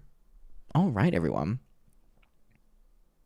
Miss Hayes. Oh my God, that's very sweet. You don't need to, but thank you. It's not much, but this is for you, Milo. Thoughts and prayers. Thank you so much. You guys don't need to donate. You can literally just sit and watch the stream. You can even put it on the background. Don't worry. But thank you so much. That's very, very, very kind. All right, everyone. Everyone's making fun of how I say murr. Fuck. Leave me alone. Leave me alone. Leave me alone, please. All right, so what I want to do, Lunar said, will you go live again on Twitch or are you moving to YouTube? I don't know yet. I'm going to be honest. I'm just kind of going with the flow. I'm enjoying YouTube right now. My audience are seemingly enjoying when we go live on YouTube. So I'm just kind of following wherever you bitches want to go. I'm going to be honest. All right. So what we can do now is, do you want to do the next episode of Frenemies? Do you want to do the next episode of Frenemies? Or do you want to do Am I the A-hole? Which one do you want to do first? We'll do both, but which one do you want to do first? The next episode of Frenemies is erased David Dobrik footage proves Trisha was right all along. We can do this first, or we can do Am I the A-hole first? Someone said, a break from the Twitch ads is heaven. I know y'all didn't like that. Sorry, there's no way to control that. Okay, what do you want first? Can I do a poll? Start a poll. Frenemies or Am I the A-hole? Start poll. Go vote. It'll be pinned. Go vote. It'll be pinned. And we will do whatever wins first. And then we'll do the other one right after it. We'll do the other one right after it. And in the meantime, I'm going to go pee.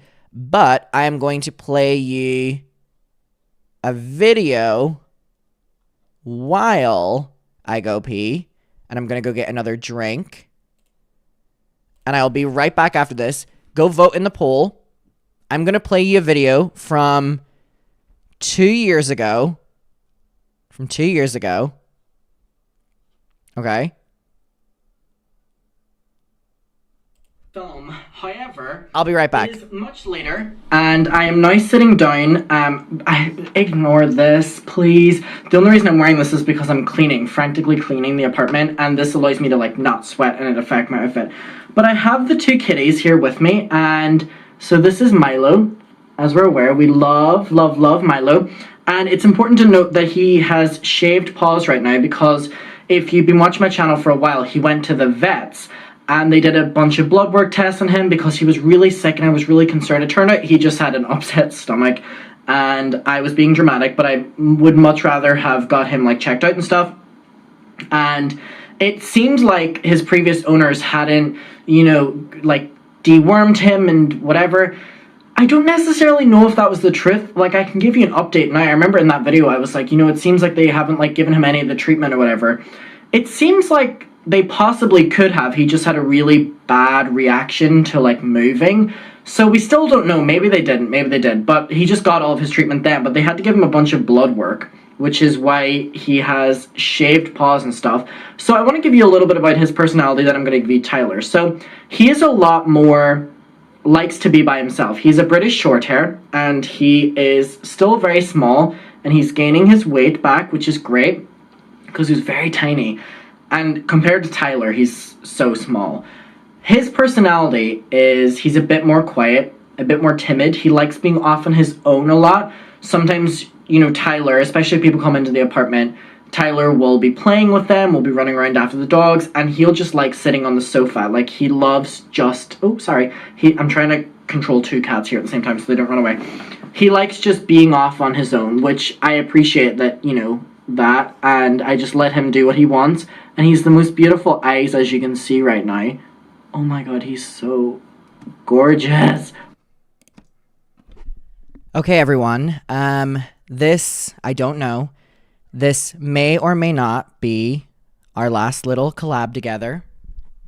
Do you want to say anything? Oh, sorry, baby. Do you want to say anything? Anything else? A man of many words tonight. This may be the last time we see Mr. Milo. I wanted to bring him in. I know, baby. You want to sit up? Oh. Hi. Say hello.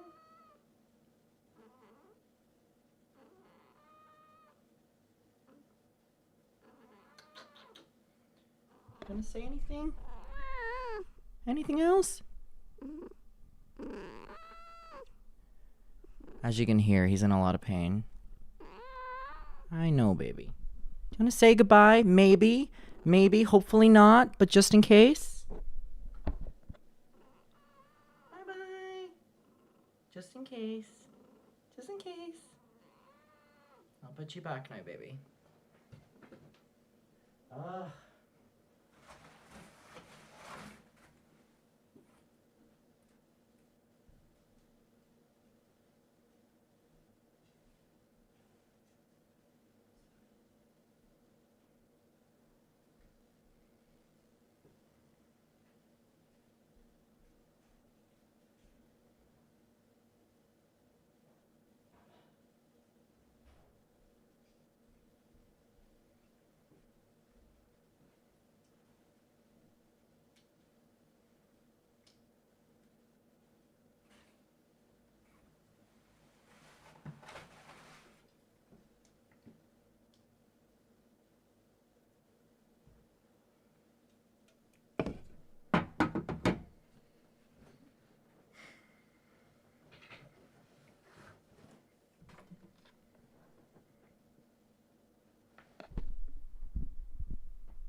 Rough, right?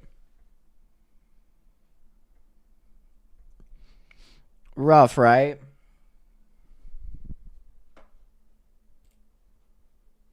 Let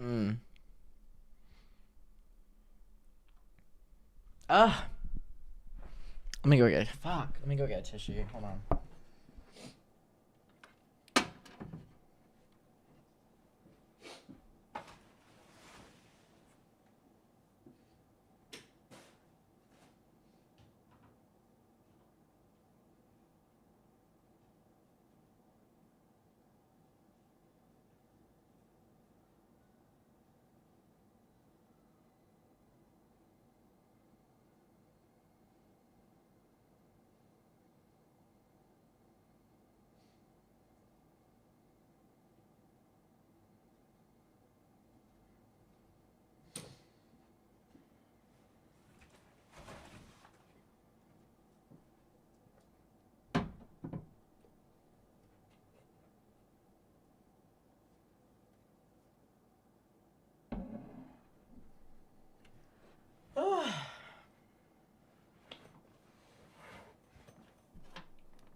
Rough. I see the people were commenting and they were like, end stream and go hang out with him. When I end stream tonight, I'm gonna do that, but I mean, on the off chance I have to, pay for the medication, I have to continue streaming and I have to continue uploading. If I go ahead with the medication is starting price at £10,000. So I'll hang out with him after stream, but I do need to continue uploading and I do need to continue thing because that's a lot of money. Yes, but I will let you know. I'm going to be honest. I don't even think they're going to offer me the medication anymore. Because as you heard him meowing, it hurts for him to exist. So as hard as it is, if he is if he's in more pain tomorrow, I'm gonna have to make the decision to put him down because it's not fair to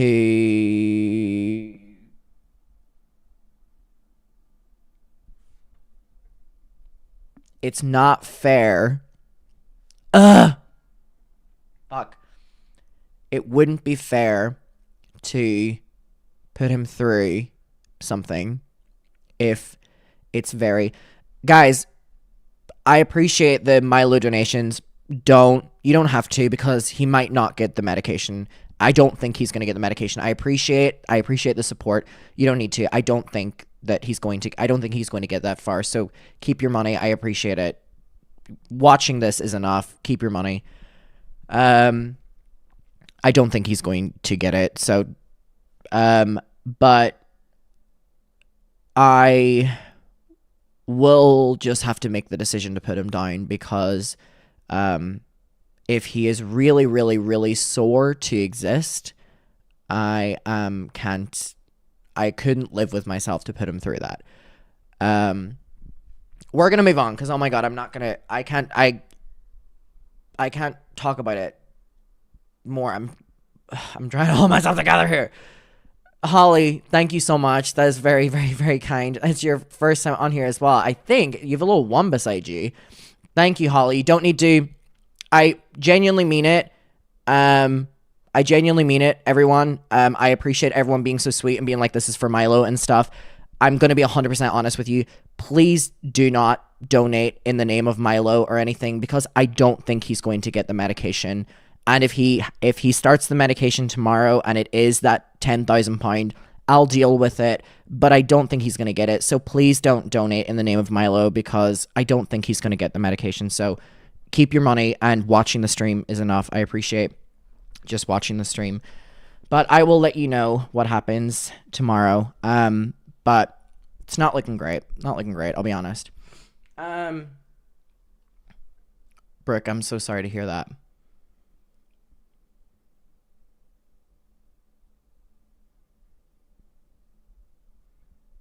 Thank you, it's me.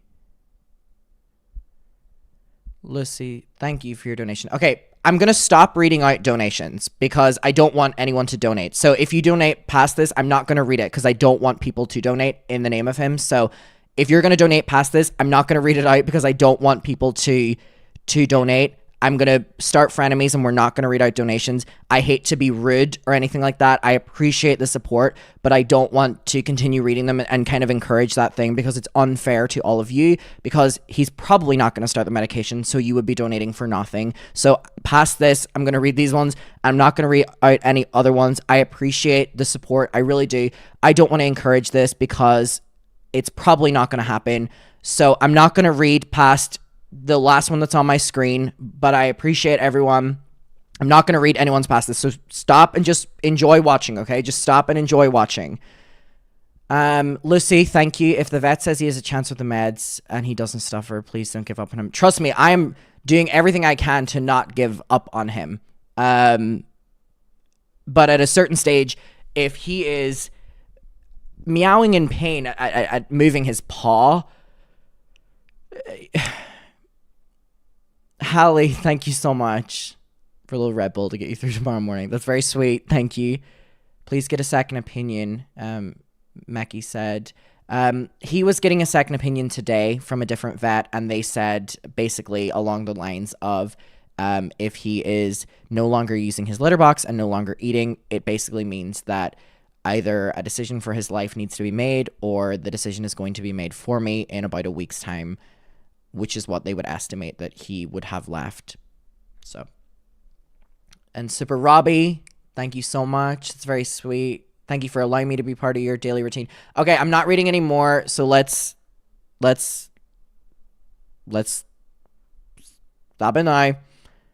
I appreciate all of the support. I don't mean to come across as... I see Radiant Brit in the chat. Love, love, love to you. I hate to be rude. But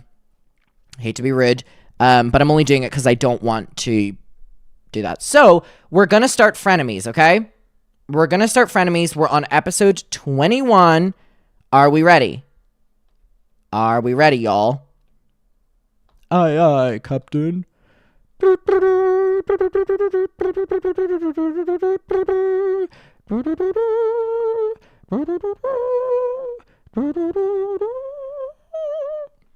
All right. Okay, I was just loading chat up on my phone again. Okay. All right. Okay. So episode 21, what did we estimate was like a decent amount of time to watch it? Was it 1.25 or was it 1.5? What was too long, remember? What was too long last time? Was it... Hold on. Let me see 1.5. Hey, everybody. I need to hear Trisha talk, because Ethan talks slow anyway, but... Like a food break. Oh, you like wanted to take a minute on this No. podcast? Okay. So I've been doing. So what we have here is Gay Burger. You're very and skinny. I thought it was a haircut, but you did say you were not starving. You were eating under a thousand. I've been doing like. Is that a fine? I think this is what we did last time, 1.5, because this is 2 hours long. If we do it in 1.5, we'll get it a little bit quicker. I feel like this is what we did last time. These food delivery system stuff. I don't want to say the name because I'm not trying to give anyone a free plug here. It's Nutrisystem. Pay me. Yeah, pay me. Bleep it, Dan.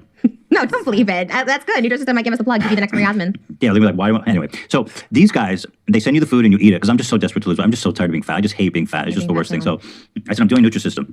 So they send me the food. And these people. Let me get Trisha talking because Ethan's like a false sense of illusion whenever it comes to talking. Be a dumbass. Just stay silent about it. Like, don't encourage other people to be dumbasses. Like, just passing it around. Just, like, it is. It's so upsetting. Does my hair look good? I just got a haircut. It feels kind of like. Oh my God, a lot of Ethan talking on this podcast.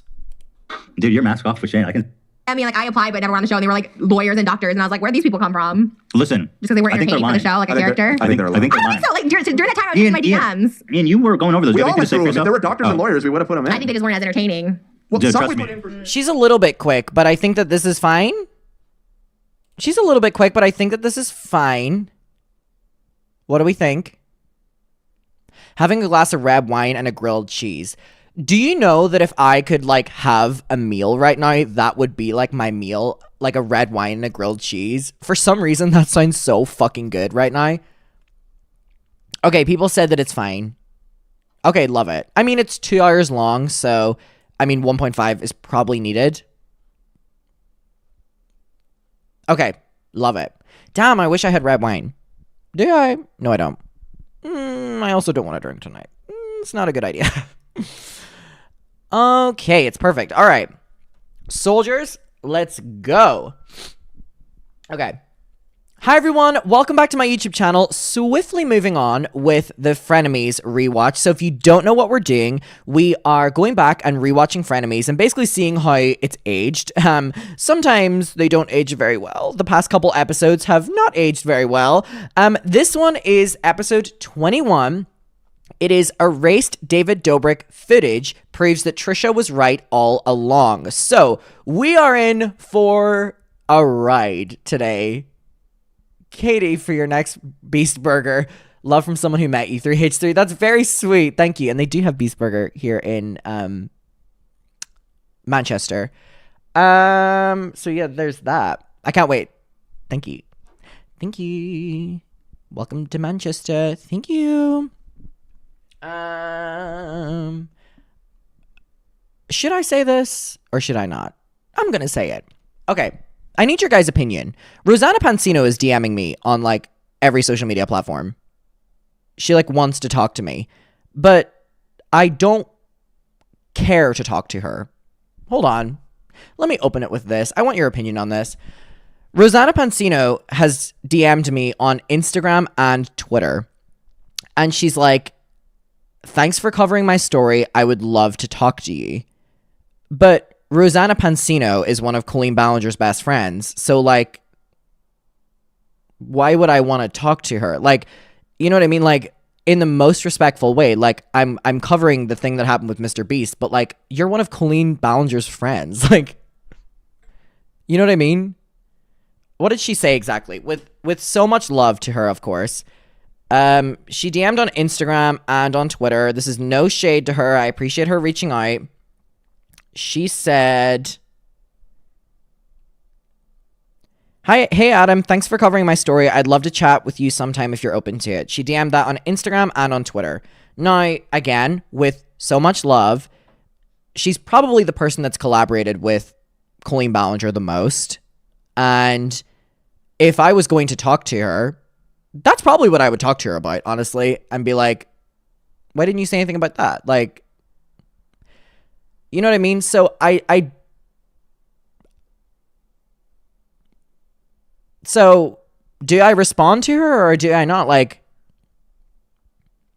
I'm like, with so much love, like, I'm not going to speak to her unless she wants to talk about Colleen as well. Like, if she wants to talk about Mr. Beast, okay. But if she wants to talk about Colleen, then, like, but I don't understand why she would want to talk to me. You know what I mean?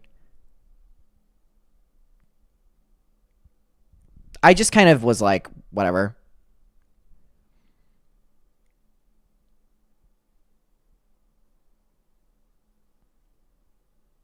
whatever. So we're going to get into this. Again, that was no shade bringing that up. But all I'm saying is, like, I read it and I didn't get back to her because I was like, I mean, number one, you were one of the people that has worked with Colleen the most. Literally the most. Like, probably the YouTuber that has filmed with Colleen the most over the years. And you didn't say anything about it. So it's like, I mean, I don't know what else I would want to ask her except for that. Like, I'd be like, before we talk about the hide and seek, let's talk about this. Like, I don't know. It's also the only reason that I didn't re-upload my talking about her from my live stream. I kept it up on my live stream, but I was like, oh, like, we're doing an interview night? I don't know. I was just kind of like, I don't like where this is going. And again, it's just because of the Colleen thing. Like, with so much love to her, I'm happy for her, you know, having her story heard, the Mr. Beast stuff, but it's like, I don't know what I would want to talk to her about other than, like, the Colleen thing and why she didn't say anything whenever she was willing to talk about, like, Abby Hanna and stuff like that. I don't know. Anyways, I think I'm a little bit too close to the story, so I'm just kind of, like, staying at a distance. Are these DMs from, like, today? When did she DM me? Sorry, Ro, for not getting back to you, but if I'm being honest, that's the truth on why I didn't get back to you. She DM'd me, like, 2 days apart on, like, or maybe a day apart on each. Wednesday. It was on Wednesday. So, like, a couple days ago. You know what I mean? I just don't understand, like, how we could talk without that coming up. And here's the thing, that, like, doesn't have any... I'm sorry, like, my opinions on the hide and seek gate came from my opinions on the hide and seek gate. My opinions on her story have nothing to do with the fact that she's friends with Colleen. I actually feel like, I know a lot of people don't think I was, but I thought that I was quite fair. I know a lot of people don't, but so I've kept the Colleen thing separate. But if I was going to talk to her, I would talk to her about that. Like, anyways, let's get into this. Episode 21. We're watching this. Sorry, just drank a lot of Coke. We're going to watch this on 1.5x speed because this is 2 hours long. So we're trying to, you know, this as much as possible. Let's get into it. Hey, we're opening with a lot of burgers in front of us. Mr. Beast burgers, maybe?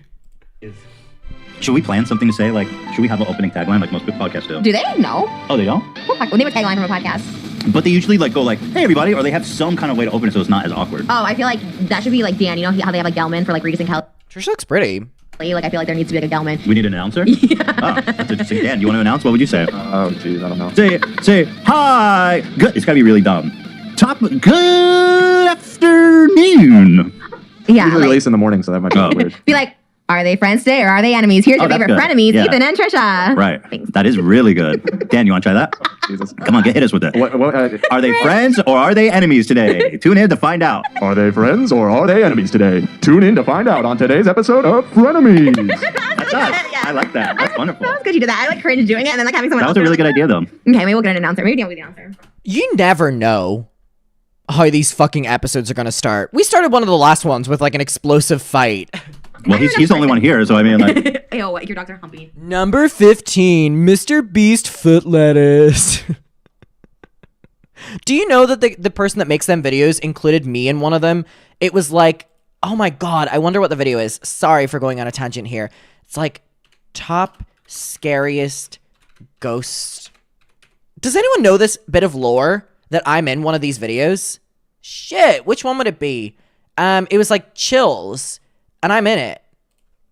And it's like a video from whenever I was like nothing on YouTube. Oh, what would it have been? Would it be, it wouldn't be 6 years ago. Fuck, where would it have been? Because people tagged me in it like crazy. It was like, number, blah, blah, Adam McIntyre, blah, blah, blah. Oh, where would it have been? It would have at least been like a year or 2 years ago. Okay, someone remembers it. Someone remembers it. I'm trying to find it. I don't know what it, like, oh my god, wait, hold on. Number 5. I'm trying to find it. Hold on. Does anyone remember it? Anyone? I'm trying so desperately to find it. I wonder if even maybe it's been like watched by me or something. Hold on. 1 year ago, Scary videos viewers are struggling to explain. Hold on. Oh, wait. If I type in like, hold on. What's this channel called? Like Chills or something like that? Okay. Chills. And then I'm going to type in Chills Ghost Adam McIntyre. I wonder, because they linked me in the description, so I wonder if it would ever come up. No, just hate videos for me. Damn it. Where is it? That's annoying. Well, anyway, that's a little piece of ghost lore and Adam McIntyre lore that I was in one of these videos. Damn, that's annoying. That would have been funny to show you. Oh, that would have been good. Sorry, I'm still trying to... I'm looking for it. Jesus, they make a lot of these. Because all these are like titled very similar, you know what I mean? Damn it. Okay, can someone try to find it? Can someone try to find it while we start watching Frenemies? So I like... They'll have me linked in the description. Like, they have like Adam McIntyre in the descriptions.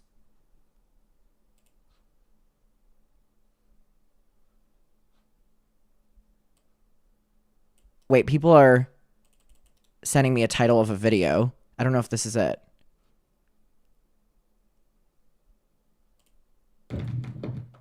Wait. Okay. Can we do a little bit of homework? Okay, people said that they're on it. Okay, I appreciate that. I appreciate that. I'm linked in the description. Like, it's like Adam McIntyre's like video linked. Oh yeah, I will dismiss the poll. All right, end poll. Someone in chat said they find it. Really? Have we find it? If you find it, let me know. The title is 5 videos so scary you can't handle them. This one?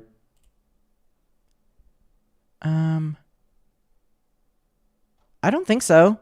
Wait, I'm looking.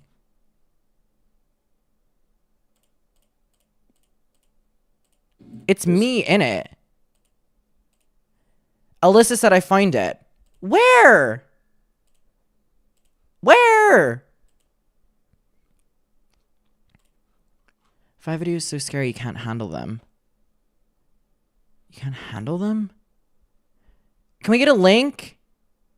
Can we get a link up in here? Anyone have a link? Around the 8-minute mark of that video? 8-minute mark. This isn't me. It is the 5 videos so scary you can't handle them. 5 videos so scary you can't. What? 750 of this video? Host 750. One who has ever worked in emergency response. Tell me if this second. It's not this video. Sounds legit. It's not this video. It's me. Wait. Where? Where? No, it's not that one. Which one? Why is no one sending the link? I posted a link. Okay, can someone tweet it to me? Please? Please? Please? Can someone tweet it to me? I can't believe that you find it that quickly, if you have find it. Okay, Twitter, can someone please tweet it to me?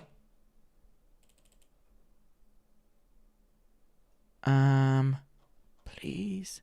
Okay, if you can't send the link in chat, if you could tweet it to me, I'd appreciate that. Oh my god, I can't believe people have find it already. It's the 5 videos so scary you can't handle them. Word for word. Okay, let me paste. Okay, I can't find it. Okay, 5 videos so scary you can't handle it. Have you really? You find it! By the Greek. You find it! Oh my god. That is so impressive that you find it. Are you fucking kidding me? That's so crazy that you find it. This is like a video from whenever I was like 16 years old. I couldn't believe that I was featured in one of these. Followed by a fit of laughter. Right after this. Oh my god, this is... Or was it one of her fellow ghost hunters? Okay, I'm after this one. 7:50 mark. Okay, we're almost there. Number 2. I got number 2! I got number 2! Bitch! I was...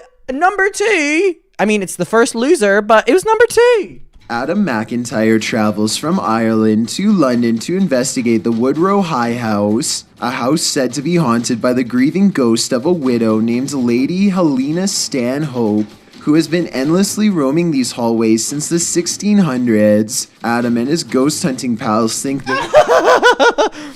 The context of this, by the way, was that I went to the BFI Film Academy, which was basically like a film institution that I got accepted into. It was like a week program. And this girl is Mary, who I befriended. And when we went to like this, it was like in this like fucking big ass house that was so old and had so much history. And I told my mom about it, and my mom was like, let me Google it. And my mom told me, oh my god, this house is supposedly haunted by this woman. And I go, wait, is it the woman that there's like a painting of, and like all this weird shit's happening in this building? And she said, yeah. So me and my friends on our last night were like, we're bored as fuck, let's go around this house at like midnight and see if there's any, you know, spooky. No, it was really fucking hand to God. What was it? There was like creaking, or the door was slamming or something. Whatever happens in this video, hand to God, I'm not fucking lying to you. It was actually happening. It was actually happening. Me and Mary were terrified. I promise, hand to God, we are not lying with whatever happens here. Encounter the spirit lady haunting this hallway, and I think they could be right. And immediately the door starts like opening and closing. Yeah. And there was like no window, or like the window had like, it couldn't open or something like that, like where there was like no way for it to like... No, I'm actually scared. Wait. The doorknob. And people were like, there's people in there. And I pushed the door open and there's no one in there. There's literally no draft here. My accent. I don't like it. Don't scream. Oh my god. Hand to Christ. On my mother, my father, on Milo's life, on Bonnie's life, on Dolly's life, on my Nana and Granda's life. There was no one in that room, and there wasn't a draft that it could have been the window. I hand to God on my life. There was no one in that fucking room. There was no one in that room. Adam is freaking out because a ghost is slamming doors in the same hallway where he will be spending the night. He mentions we stayed there for a week by name, treating her like a person rather than a sideshow attraction. This is my bedroom corridor, so I don't want her, like, Helena. It was terrifying.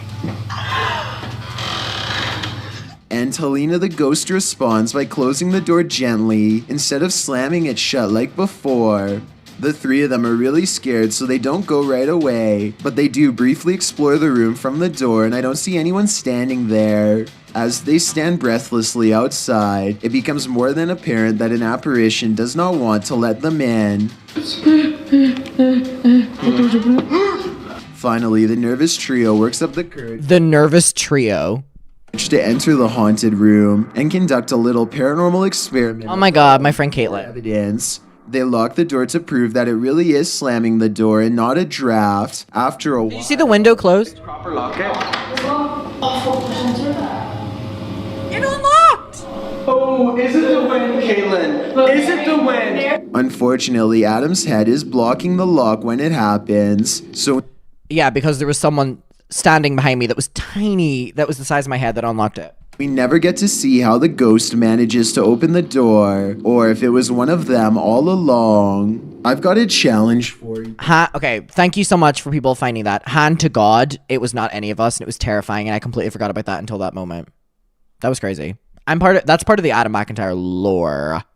I wonder if Caitlyn and Mary know that video actually happened. That the Chills video. Each other. Anyway, what is you about that? You're a sex worker. That. These are dogs. Why are they having? They're brothers. First of all, they're not related by blood. You know, step porn is like the most popular genre. And then second of all, it's a Shredder's alpha. We have so much to talk about today. I know. So much from TikTokers faking pranks. Jeffree Star is back with Hair by Jay. Joel Osteen emailed me. Dr. Phil called me and wanted me to be fake on the Joel Osteen emailed Trisha. If you remember the last episode, they had a fight about Joel Osteen. Hair by Jay was back with Trisha. We're aware that happened as well. Remember, Jeffree dropped Hair by Jay for a week and was like, good morning to everyone except the person who used to do my hair, and then hired him back after the drama died down. Show. Gay burgers, your weight loss, Valentine's Day, my weight gain. I look more like Kevin Smith and Adam Sandler today. I was going for Adam Sandler and I look like Kevin Smith. That's funny. I've gotten so fat. Like I literally me and Adam Sandler have like similar body types, so even his clothes don't fit me. Like I was buying all his clothes on eBay, and like now I've got literally, I'm like, okay, let me just be real about it. Let me just buy Kevin Smith's old clothes. I mean, even he's skinnier than me now. Congrats, Kevin Smith. Can you buy Kevin Smith's old fat clothes? I'm slowing this down a little bit. Even I'm struggling with this. For me to have to slow it down. Fit me? Yeah, that'd be kind of cool. Yeah, Let's try maybe. it. I feel like he's down with podcasts. Maybe did you? Well, never mind. You don't really care about that. How do you know? Because I know every time I bring up them, you like don't care. So, well, we have more than that to talk about. First of all, there was a lot of drama on our show surrounding one of our cast members that said something about the situation with David. Was this AB? Oh my God. This was when AB like went on the record defending David Dobrik. And do you remember Trisha made like the big expose video where she was like telling AB to go fuck himself and stuff? Who remembers? Oh, AB, that was messy. It was the wrong side of history. And I also want to talk about David a little bit before we move on. Oh, it should be continued. Yeah. We should talk about him for 10 minutes every episode because there's like actual crimes being committed and nobody cares. Like literally nobody cares. It's so. And Trisha knew about the Jeff thing a lot before the general public because the like hate forums of the Vlog Squad were talking about it and Trisha was a part of them. Annoying. I seen TikTokers people on TikTok are pretty woke about this, being like, if this was a girl, like the Seth thing, if this was a girl talking about SA, like everyone would be like, he'd be like in jail, like it's a crime, and like nobody cares, and they keep praising this person. So every episode we should talk about David Dobrik. I'm so down because he's doing some shitty shit. Like so, first of all, crimes. Let me back up a little bit and say that I want to. Oh my God, there is over 2,000 people watching this stream right now, and only 800 likes. Please. Spare some likes, please. All right. First of all, apologize to you. Oh. I should not have allowed that to occur. I thought, excuse me, getting out the... That's not the Tourette's, that's the GERD? That's the GERD. Did it look like Tourette's? Yeah, because it was very loud and funny. That one was Tourette's. Okay. It's hard to tell the difference. What's he apologizing for? AB? We had been arguing this backstage.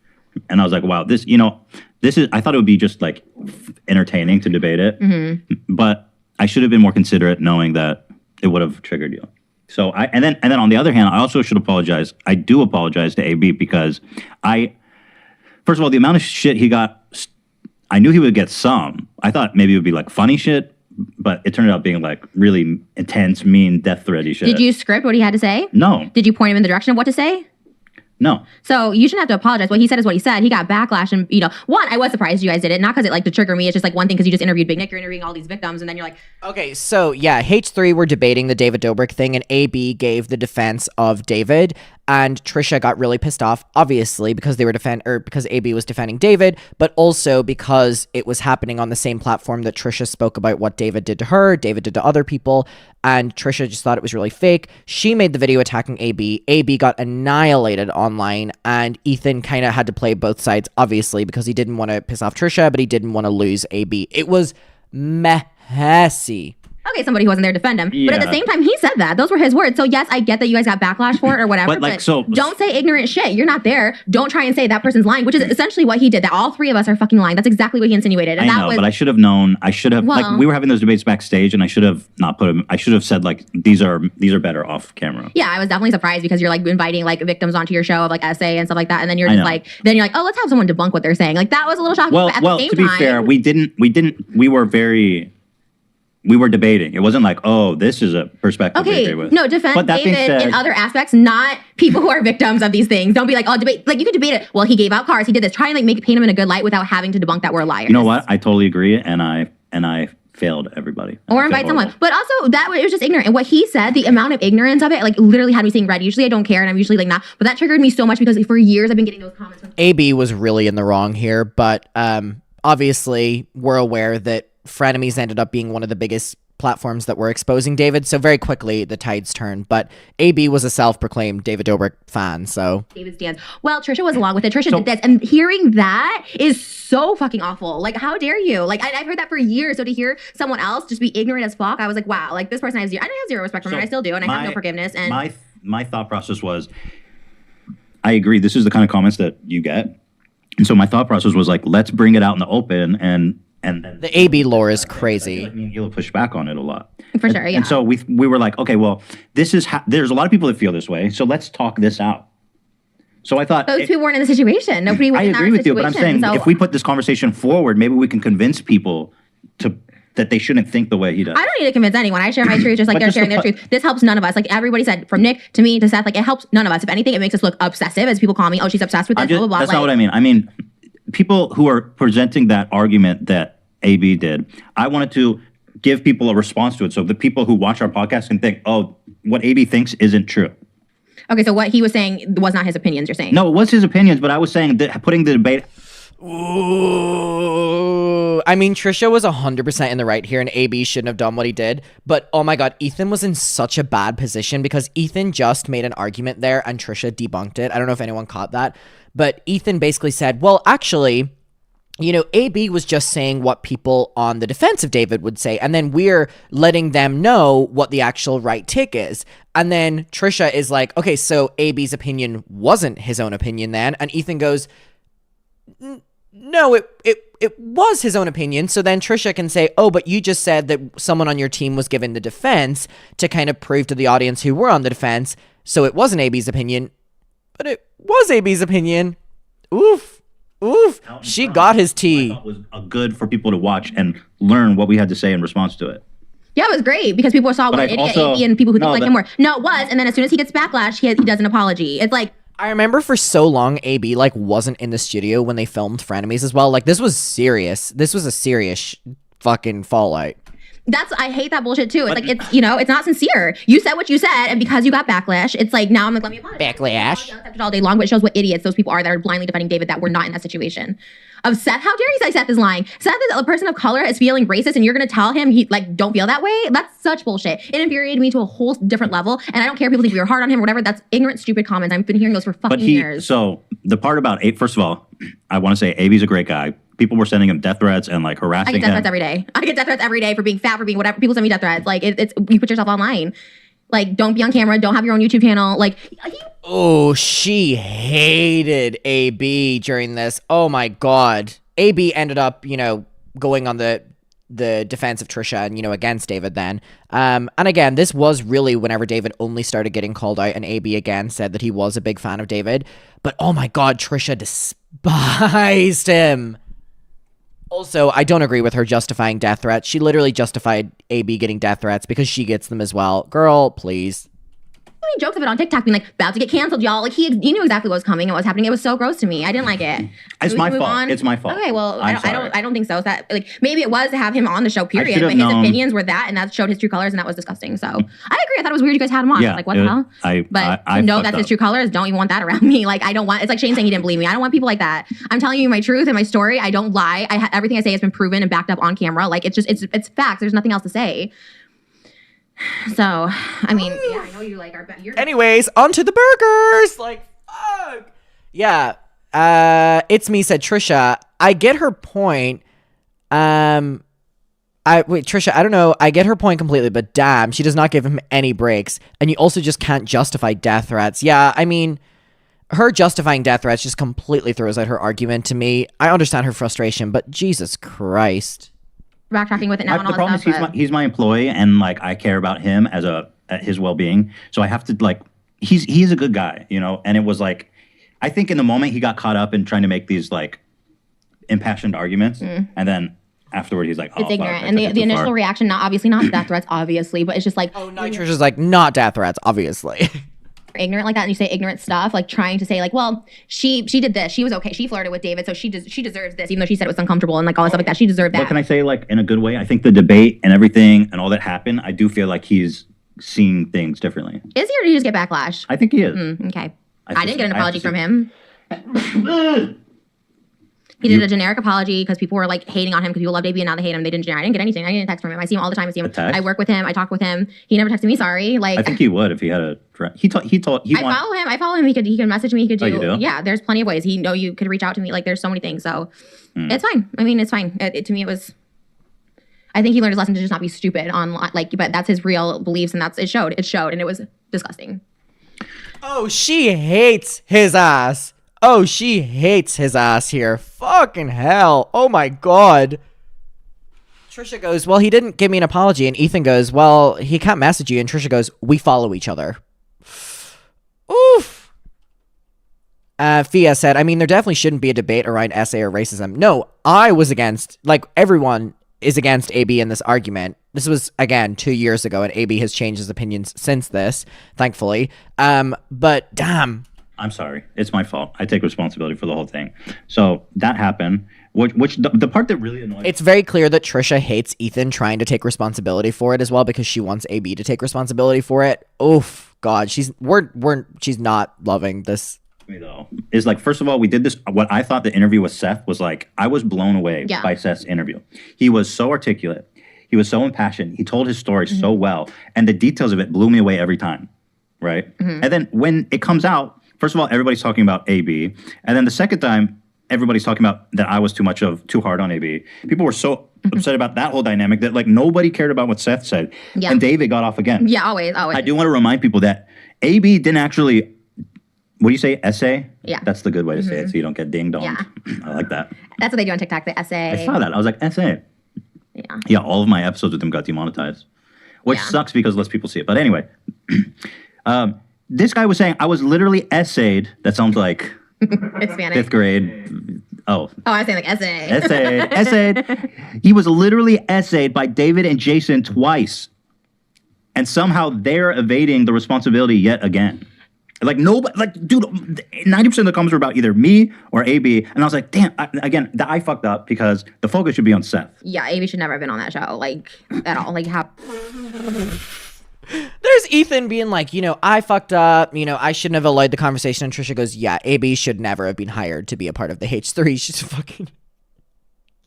When Trisha hates someone, she hates them. An apology, like, on your own time or whatever, but, like, that was so sad. Like, because hearing that, like, I knew that was happening because as I was telling you, that was like a month after I started dating Jason. I remember telling him I wasn't like, I thought it was weird for a number of reasons. Mine was more like, oh, you're going to kiss this guy. Like, that was what was bothering me more so than I didn't know that he wasn't like consenting to it. And even the stuff with the girls, like all that stuff, I had no idea. And like hearing it from him, I was like, wow, this is like so messed up. And then also just, I don't know, not to recap the last episode, but then also, like saying you're going to pay him money and then didn't. And like, no, I do want to recap it because people, I want to reemphasize I feel like all your episodes are recapping like previous episodes, but I mean, still, no, this stuff. Excuse me?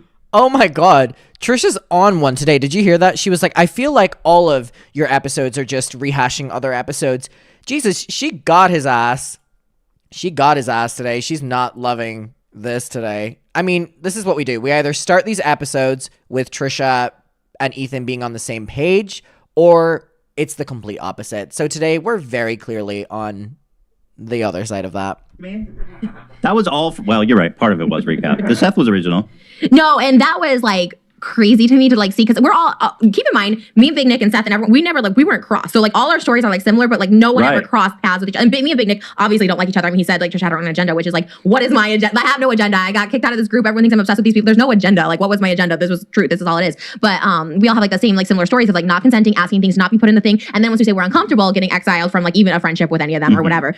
Big Nick got an apology. Seth didn't even like the fact that they ghosted him. They couldn't even pick up his phone call. Like, he was trying. He called him he was trying to reach him before the interview because he didn't want to have to do it. And they ghosted him.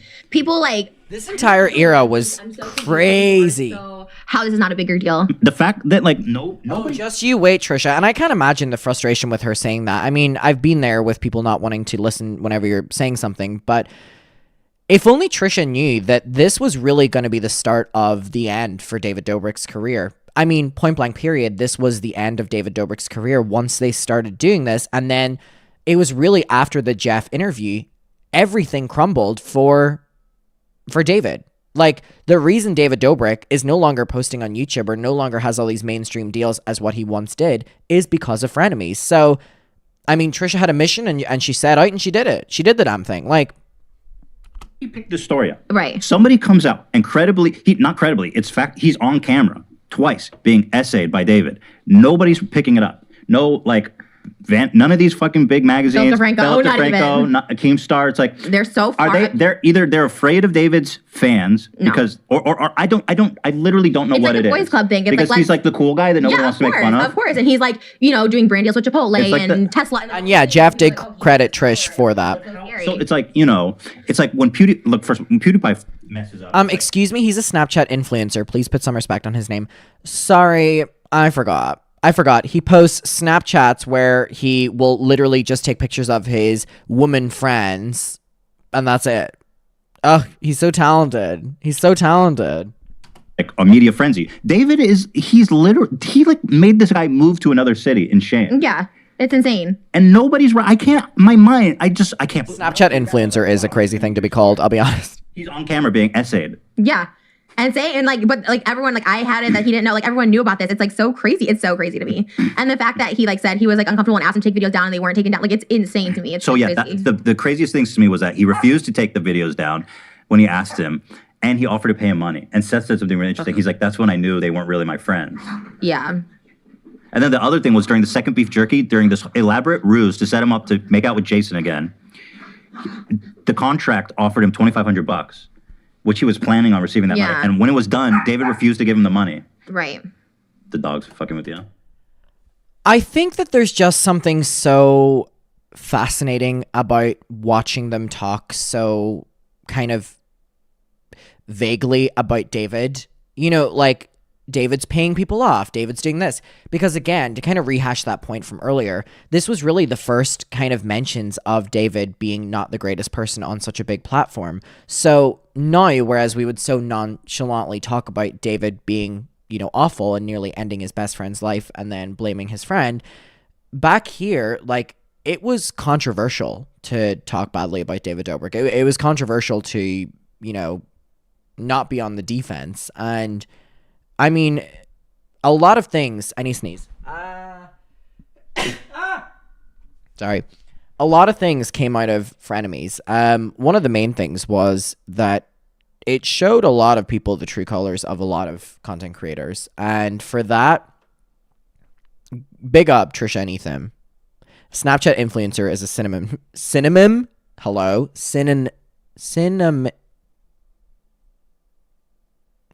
for talentless. They're a lot. Yeah, they're fun. Yeah, I don't know. It's like, it's so crazy. I don't know. David will get away with like everything, but people had come forward to you. The same person who emailed you had emailed me. Another guy said he was a victim of Jason. Yeah. Unwanted stuff, and that it was on camera and stuff. And I've heard this from numerous people and girls. And it's like, all I say is they always, can you put this out there? Like, I know this. And all I say is like, you guys have to put out like your own stories. Like, I can't be the one. There are underage girls that said that they were fed alcohol, like all this stuff. If you have your own story, but the same thing when Dom, like, there's enough out there. If this isn't enough, then nothing is. But people are scared. That's what I'm saying is like these people, like the guy that emailed you. And then I know him personally, like he's someone in the sphere and he shared that same story. It's like, you have to say something because if you're comfortable, but like, if you don't say it, then like I can't share it for you because like, it's not my story. Well, I'm just going to look like I'm obsessed with David. I can't put everyone's story out because it takes away the credibility from everything I'm saying. I don't know though. I disagree. I know you said that and I totally get it because this is like a lot of people are going to, people are not going to take me seriously if I just turn into the David. You're giving like a platform to people. Like I'm shocked Seth shared that story because he. And again, Ethan's opinion of this changed, thankfully, so much for the better.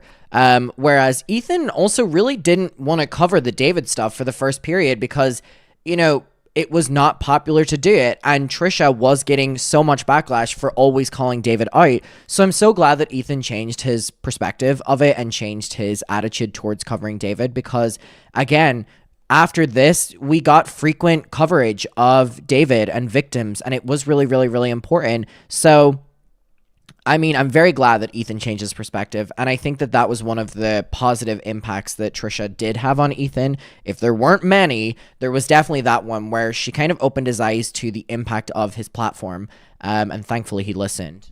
didn't get as much attention last year when he was trying to talk about this, and Big Nick as well. Like I'm shocked that they came forward because Big Nick is still on good terms with David, and it's like at least you're giving people like a safe platform where they feel they're backed by a big creator, which is you. Because going against David alone, you just like it just gets lost in the void, and you get shit on. Yeah, it's awful. So there's so many stories I've heard over the years, and it just sucks. Like this one girl got essayed by Dom, a person in the vlog squad at VidCon. She was underage, and he forced himself on her, and they swept her under the rug. And it was so proof. Weird. And like I think Dom apologized. I don't think that cuts it. Sorry. The fact that David hasn't even apologized to him or acknowledged it to like it's insane. It's so insane he doesn't have to acknowledge any of this shit publicly. It's like crazy. Because nobody's holding him accountable. Literally. And this time I thought for sure it would stick. But there's a few things that there is somebody holding him accountable. Who? The foot soldiers. Watch this. Don't do that. Trisha hates when he brings up the fan base. Accountability here on this show. Foot soldiers! And I also think as well, I mean,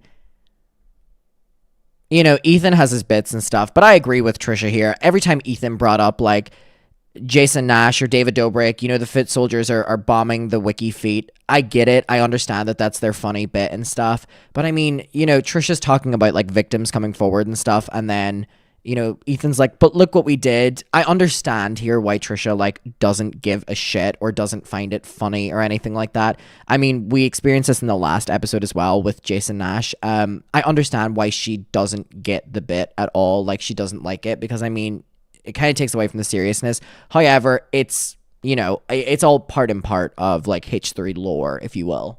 Assemble! David Dobrik had a 4. She hates it. Stellar like that. How is What's his rating now? Read it. I literally can't see. I have like the worst eyes ever. 1.37. How is David Dobrik's content so loud on YouTube? I don't understand that. Like, how are those?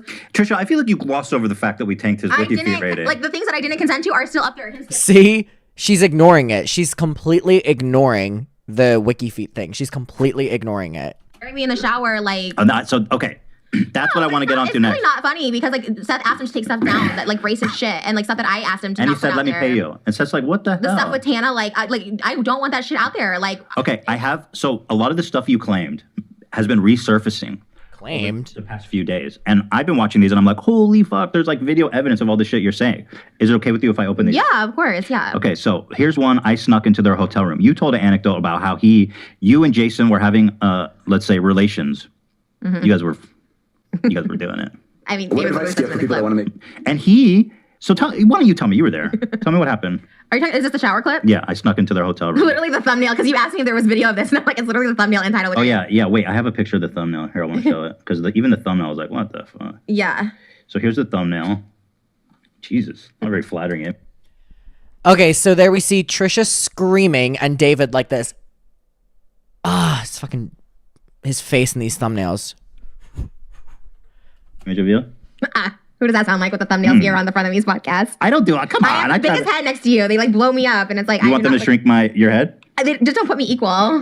Anyways, So it says, I snuck into their hotel room surprise. This is the last vlog I'm in before the Tana stuff went down. So this is like the last, because I was not comfortable with this. I did not want this in there either. So tell me what happened. Tell me the situation. Thank you, Mamie Witch. Time, right? When was the... This is just a re-upload. Oh, it's a re-upload. Oh, so, here, it has... What, is the original one down? Yeah, the day after Christmas. So the day after Christmas. So I remember this. Wait, is the original one? That's a good question. Let me see. I have the link here. I thought it was the original one was still up. I grabbed it in case you removed it. Oh yeah, and it has ads. No time to cook. KFC, like, baby. How is YouTube allowing that? Brought to you by KFC. I'm like... Did YouTube ever demonetize David? Did they ever demonetize David? I feel like they cherry picked who they demonetized. I know they demonetized James for like 6 months. Did they ever demonetize David? Privacy complaints for all his video. Be like, I did not consent to this. I did not consent to this. Like, this did not have my permission to put this into the video. Like, I'm not like that because I did consent to so much. David shivers your timbers. Okay.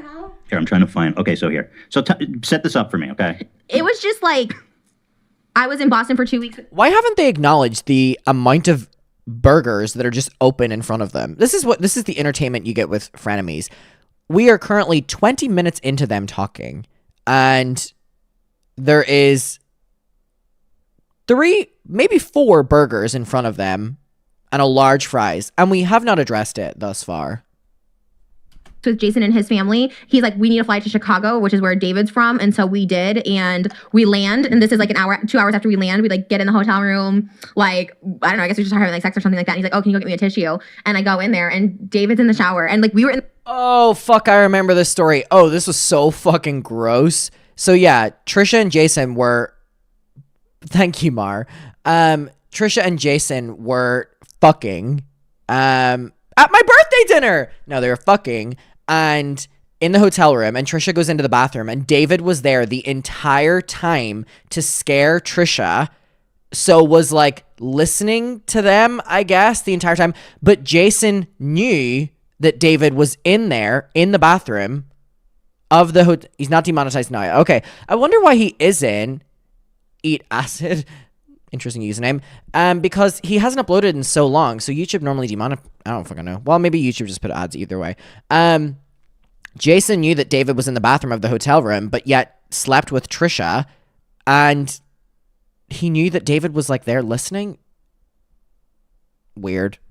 In the room for at least an hour. From the airport was an hour. Like he was there like 2 hours. What do you mean in the shower? He was just in the bathroom? Behind the shower curtain. Okay. Yeah. It was, and they did these a lot, like scare pranks in my house. Like David would be in my house or whatever, but we were never like having. But here's the creepy thing. Why would Jason have sex with you for an hour, knowing David was in the bathroom? It wasn't an hour. It was like maybe like 15 minutes. Okay, but have sex with you at all? That's so disgusting. Like, that's what I said. I was just like, wait, it's why? Such a violation. Why didn't we just like send me in the bathroom before we got naked? Like we're naked in this clip, like completely. So here. I'm completely naked in this clip. Oh, you can tell. Here, well, let's watch.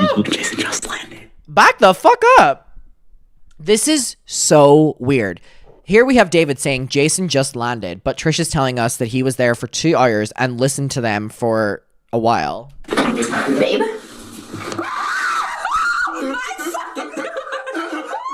So as you can see, Trisha was full on naked in this clip. Just think of the amount of... This is something I always thought.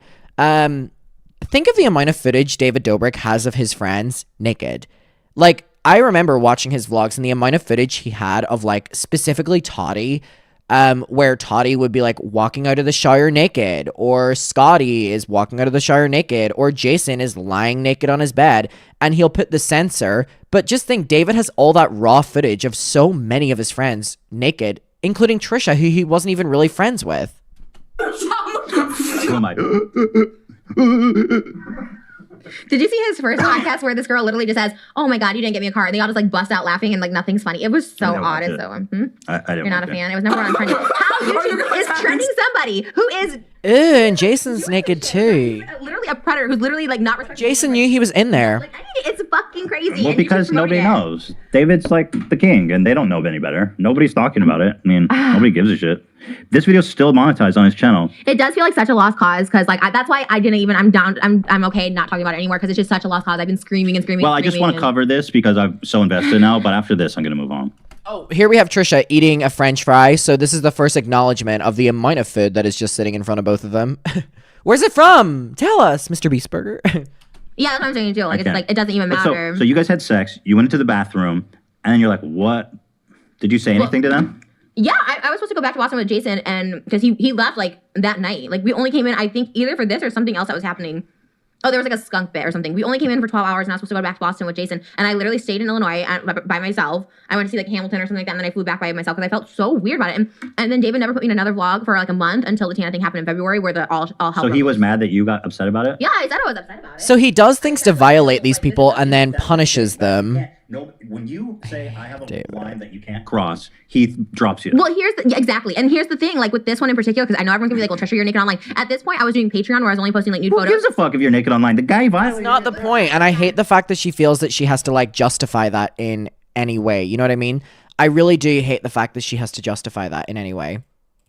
Jason's ex-wife was like, you guys can't live together because Trisha's naked online. So I stopped being naked online. I said I took out all my photos. And then this happens. I'm like, fuck, Jason's ex-wife is going to see this and be like, oh, they're naked. They're like having sex on camera or something like that. And that was my concern. And I even said it to Jason. I said it to David. I was like, your ex-wife is like not going to let me ever live with you or see the kids because now I'm naked again online, which I took down all the naked stuff at that time. And so I remember hearing that as well, where Jason's wife hated Trisha. Because she was posting online, like Trisha says, and it almost seemed like David Dobrik was trying to catch Trisha naked as much as possible, or push her to the limits of being naked so he could post it online to kind of paint her in this light so that Jason would have to break up with Trisha, which ended up happening. Jason literally was told to break up with Trisha from David, which is so weird that he did it and followed through. That was like my big concern, and I was like, it was all so like much. It was just a lot, and I did not go back with Jason. I did not go back with David. I stayed in Illinois by myself, and like that's great. And I love that his apology is to cut you out. Yeah, because that's literally what it is, and it's so insane. So here's another one where that's why I take real issue with people like AB saying that shit's scripted and it's a show. We're back to AB now, babe. We're back to AB now, babe. Right. It's good to it's good that we are putting that forward so people know it's not. I mean, this shit is real. Where's this fucking food from? David tried to set Jason up for real to cheat on you. No, he tried to set me up to cheat. So that's so humiliating. That's just and I did that's just know. not cool. This one I didn't know. Like literally, they went to go film something, and David was like, "Hey, can you run to the store and get like something for like I don't know another bit like candy or something?" And I went, and this was like a real issue. We broke up like literally maybe like 7 days after this and stuff like that because this was like a real issue because like I don't know what happened. I forgot like it all wasn't in there, but he set me up basically to like cheat on me. It was weird, and then Jason was like freaking out about it. It was. He wasn't happy about it either. To me, he wasn't happy about it. To me, what'd you do? I didn't do anything. I like passed I passed it obviously. So why was he mad? I forgot what. I mean, we can watch it. I forgot what it was. So anyway, it's called trying to catch his girlfriend cheating. Now again, this is not funny thing to do. Trying to catch his girlfriend cheating. It's 2 a.m. Brain is going. Trying to catch his girlfriend cheating. That's the name of David's vlog. There's so much about these vlogs was built on trying to break Trisha and Jason up that it's so fucking weird. A couple. Especially us because I was so insecure about it. Anyways, right. You know, because the Tana stuff, everything was just like a lot for me. It's like he's trying to break you guys up. It's almost like he's doing that. All right, guys, here's Trisha. She's going in to buy me some chocolate. All right, there goes Richie. He's going in. There's Josh. How you doing, Richie? Hey, Josh Peck, the most unemployed man in Hollywood, for some fucking reason got criticism for tweeting that. Jesus Christ. I got criticism for tweeting that. I tweeted, Josh Peck is the most unemployed man in Hollywood. And everyone was like, he was an Oppenheimer. Die. I don't care. Like, you're giving me criticism on a Josh Peck hate tweet. The lowest is what? Pick yourself up. Think I can get your number? No, I got a boyfriend. You're so sweet. I have a girlfriend like that. Oh, thank you. Every good looking girl in the sun has a boyfriend. Yeah. Maybe we could just be friends. I'm a nice guy, so I always finish last, so you can finish first. I bet my friend sent me to get candy. He's a vlogger. I got candy. Okay, so the bit is trying to get Trisha cheating. And they've sent the gayest guy ever, which maybe she likes. Can we just be friends? I don't know. Boyfriend, I can be your man. No. Have a hug? You totally passed. Well, one, it was like a young guy, which I'm not into. I only like my men old. But yeah, it was more. It wasn't even that. It was just like we already were like bumping me and Jason like Rocky with like trust issues and stuff like that, and it was just more of that thing. And why do that? Yeah, it was real. I mean, that was real. I think the guy was mic'd up. I wasn't. The guy was what? The guy was mic'd up. So people were like, "Oh, why is the audio so clear?" Like that guy had a mic. I guess. Like Jason Momoa or something. So there's that, and then there's one other one, which was actually, in my opinion, the most interesting. Here's a clip of you confronting David and Jason about the Seth prank and telling them you weren't comfortable with it. It's just crazy how people found this because I totally forgot about this clip. And then David's response to you was really interesting. Here, watch this. What about you, Trisha? What do you have to complain about? Nothing. I have nothing. I have a lot to complain about, but I'm not going to Jason get mad at me. I'm not gonna get mad at you. Go ahead. What's wrong? No, I get yelled at by Jason all the time, so I'm not going to. What? When did I yell at you? Saturday. Oh, I think we should just break up if you're going to react like this. Like every time I see anything threatens to break up with me, I just sound so happy right now. Look at this, by the way. Look at David. There is a camera pointed in front of him directly at Trisha. And the mouth is open from fucking anyway. But like he's literally talking to Trisha and the camera is closer to Trisha than what he is to Trisha. Basically, this clip is really hard to hear, but it's basically Trisha saying that Jason and her wanted to break up because she wasn't happy with the bit. It's awful quality. It's from like a Twitter video, but I'm so happy right now. See, I have it working perfectly. She was upset that I was going to make out with Seth, and so I slipped out. Look at the fucking camera. This pisses me off so much. See if he was in front. Fucking hit that camera down. Get that shit out of my fucking face. Well, that's not true. I was here. About the Seth makeout thing is crazy. It's crazy. It's crazy. Is it? Was that real? Like him saying it's crazy 3 times, or was that edited? No, that's the clip, unedited. You being mad about your boyfriend making out with a oh, I can't say that. Bleep that. Essaying another man is crazy, Trisha. Crazy. Oh my God, You're crazy. That's like PTSD. Sorry. I don't even remember. And then when he did that, I was like, oh my God, because like, yeah. And the thing is my MO is like everyone that calls me crazy online or whatever. So it's like, that's such an easy thing to say. And like, you start thinking that, you're like, even Jason, when I called him, when he said he was gonna do it, I so remember I was in Cleveland. When I called him, I'm like, I'm not comfortable with you doing this with someone that we're dating. He's like, then we're gonna break up. Like, if you're not comfortable with this shit, then we're breaking up. So like, Jason Nash was the worst. Then I was just like, I don't know. This is so redeeming because I remember you saying, I remember that happening and not being comfortable with it. And here's the footage. Yeah. And not only you saying you're not comfortable with it, but David was, I mean, look at people misuse gaslighting all the time. This is gaslighting. Right. Because you know something's wrong and he's trying to convince you that you're crazy. Right. Shredder. Like everything, like you're crazy. I have like crazy tendencies. I feel like You're the same one in the room in this case, for sure. I make out with guys, girls, moms. I don't care. Like, What if he was in a movie and had to do that? it's not a movie. It's James Vlogs. Nobody. So basically, it's really hard to hear, but they're just arguing. What if we were an actor? If you were in a movie, right, there would be lawyers and compliance and producers and all kinds of people that would tell you, you cannot do this. You're not a movie. You're a fucking YouTuber. There's literally no oversight to what you're doing, bro. And then they obviously knew the backlash of it. They obviously knew Seth was like upset at the time. Like, it was just so crazy. It's crazy. It was like, I don't know, they did that period. I don't know. That people find the craziest shit like that online, but I like that TikTok keeps talking about it. I hope more people keep talking about it. It just like, for me, I'm just not the voice that's gonna like help anybody because people think I'm crazy, obsessive, all this stuff like that. So like, if you have something that you want to share, you need to share it, your story. And like, at least, like I said, your series, I know you're like done with it, but at least it was good because it gave like a sane voice, right? Like somebody who was like unbiased, you know, about it. I would just urge people to go watch that Seth interview. Yeah, that was really good. Watch the Seth interview and just listen to what the guy's saying because it is really. It's just insane. Sad. It's just insane the amount of people that can discredit that. Okay, it's one thing for me, whatever. Like Trisha's butthurt or she brought broken up with or whatever. But it's like that is just like he's a friend. He tried to help him. And again, whatever your opinion of Trish is, it's really annoying how much she felt the need to have to be like, okay, you can discredit me, but there's more people now talking about David. Like again, regardless of your opinion of her, everything she said about David, well, basically everything has been backed up with actual evidence. So. Them after that, before that, like, and for people to still discredit him about everything. Oh, that's not racist. That's not that. You shouldn't feel this way. You know, you went along with jokes. Like, it's so insane to me. It's like so. It really that's triggering alone. I was watching. I was like, wow, that's crazy. And like I said, I really only met Seth like a couple of times. We never like cross-segged in like videos, but like the fact that. You know, those people's stories were so similar. It's like we're not all lying. We're not all just making this up about David. And for what? When people say that, it's like looking for clout. Like you guys made a great point. It's like there's no clout to be had. Like we just look crazy or obsessive or whatever people call it. There's nothing. Other than trying to like what does Seth gain? Like exactly. Everyone just shits on him and he catches shit. Yeah. Like he has nothing. Like Seth's made a good point of saying, I have nothing to gain. In fact, it's humiliating that I have to come here and share my story. Yeah, because so many people just don't take it seriously. Where if it was he doesn't want to relive it. He said it's like traumatic. If a girl came forward and said that about Jason, like it would be a whole different thing. You know what I mean? Like it just really, really sucks that it's like a guy situation, including that guy that came forward to you in that email. And he said it to me too, so it wasn't, you know, whatever. But it's like it does happen to guys, especially in this situation where it's very frat boy thing, very like hazing, and like people just like look past it because they're boys. I guess I don't know. It's so fucking weird. The one other thing that Seth told me that kind of blew my mind is because even when I saw the second prank, I was like, oh, he's definitely. I kind of want to go back and watch that interview now. Eleanor, thank you so much. That is very, very, very kind of you. Thank you. I see a lot of people talking about Jason's kids. Yeah, the fact that Trisha told us that the kids lived with like Toddy and stuff, and like Toddy was like doing coke and having sex like around like the kids apparently or something like that is so fucked up. No, and he shows a clip of Seth saying, "How can I?" He says, "Do I have your consent to try to make you out with Jason again?" Now Seth said off camera, he said a bunch of times, "Don't do this. I'm not comfortable. I don't consent." And then what David ended up cutting in was Seth saying, "How can I consent to something I don't know what it is you're going to do? Right? How you're going to do it?" And he cut that in. And I was like, oh my God. Yeah, bro. The editing is. Let's take a break. Like a food break. Oh, but you like wanted to take a minute on this No. podcast. Okay. So I've been doing. Sorry, I'm still letting people know that we're live. Where's the food from? So what we have here is Gay Burger. You're very skinny. I thought it was. Gay Burger? Whatever happened to straight burgers? This is all propaganda. Haircut, but you did say you were not starving. You were eating under 1,000. I've been doing like these food delivery system stuff. I don't want to say the name because I'm not trying to give anyone a free plug here. It's Nutrisystem. Pay me. Pay me. Bleep it, Dan. No, don't believe it. That's good. Nutrisystem might give us a plug. Give you the next Marie Osmond. Yeah, they'll be like, why? Anyway, so these guys, they send you these burgers look good, but they've been sitting now open for 30 minutes. You've just pissed me off.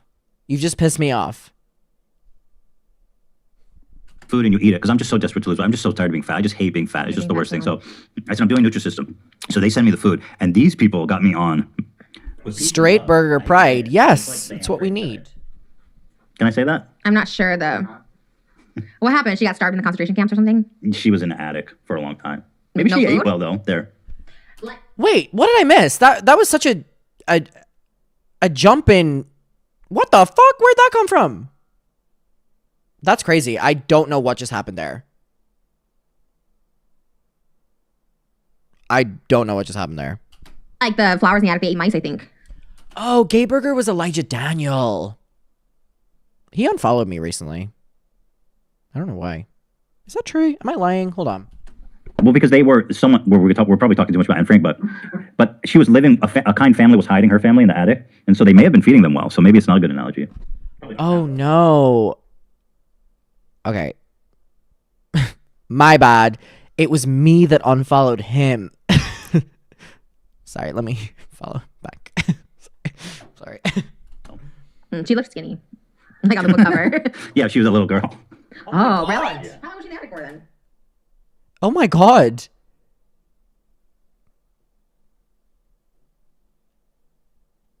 Talking about Anne Frank, Trisha goes, yeah, but she was skinny in all the photos I've seen of her.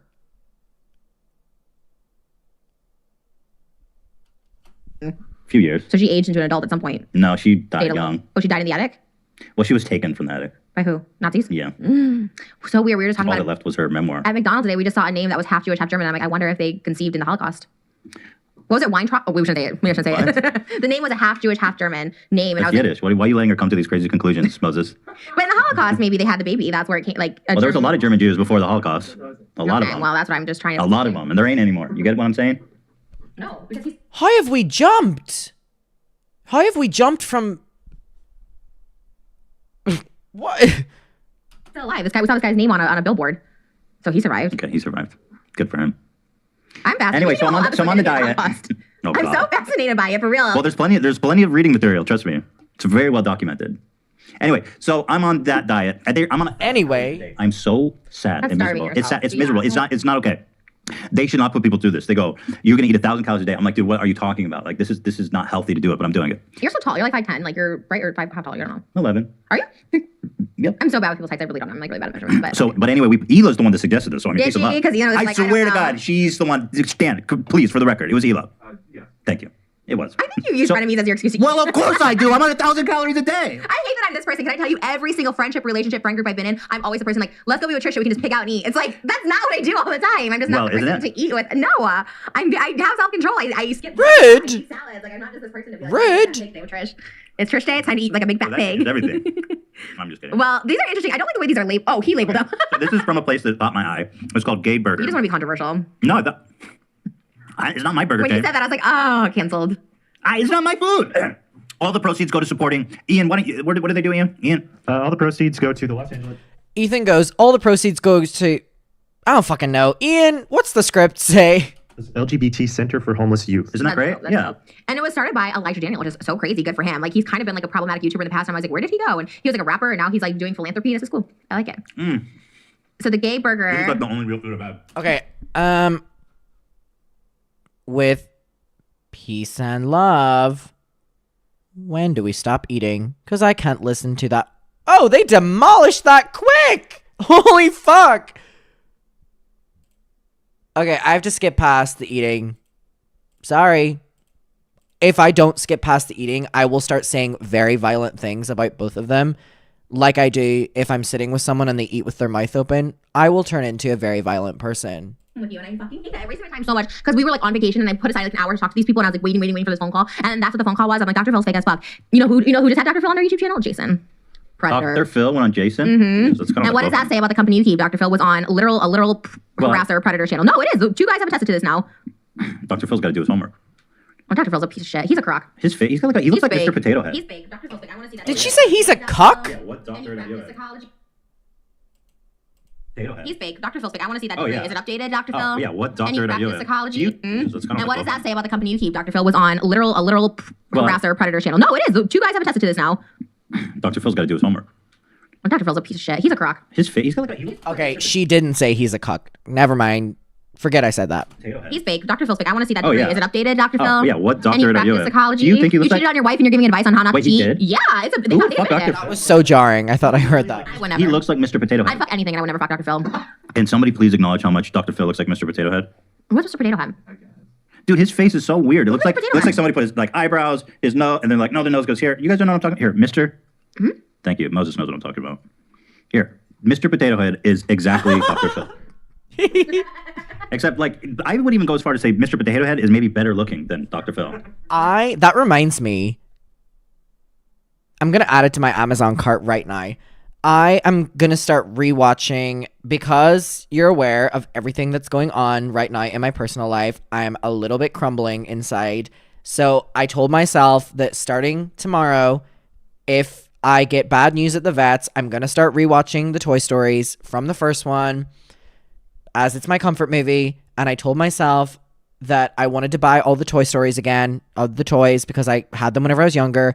But I told myself that I'm not going to allow myself to have all of them because that's very obsessive. But I told myself that I'm going to allow myself to buy Mr. and Mrs. Potato Head. So let me add them to my Amazon cart.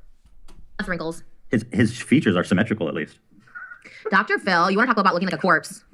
That's what I'm saying. Like, or actually, I'm just going to go to the toy store. Yeah. If I have an awful day tomorrow, if I'm crying, I'll put sunglasses on and I'll go to Smith's, which is a toy store. That's what I'll do.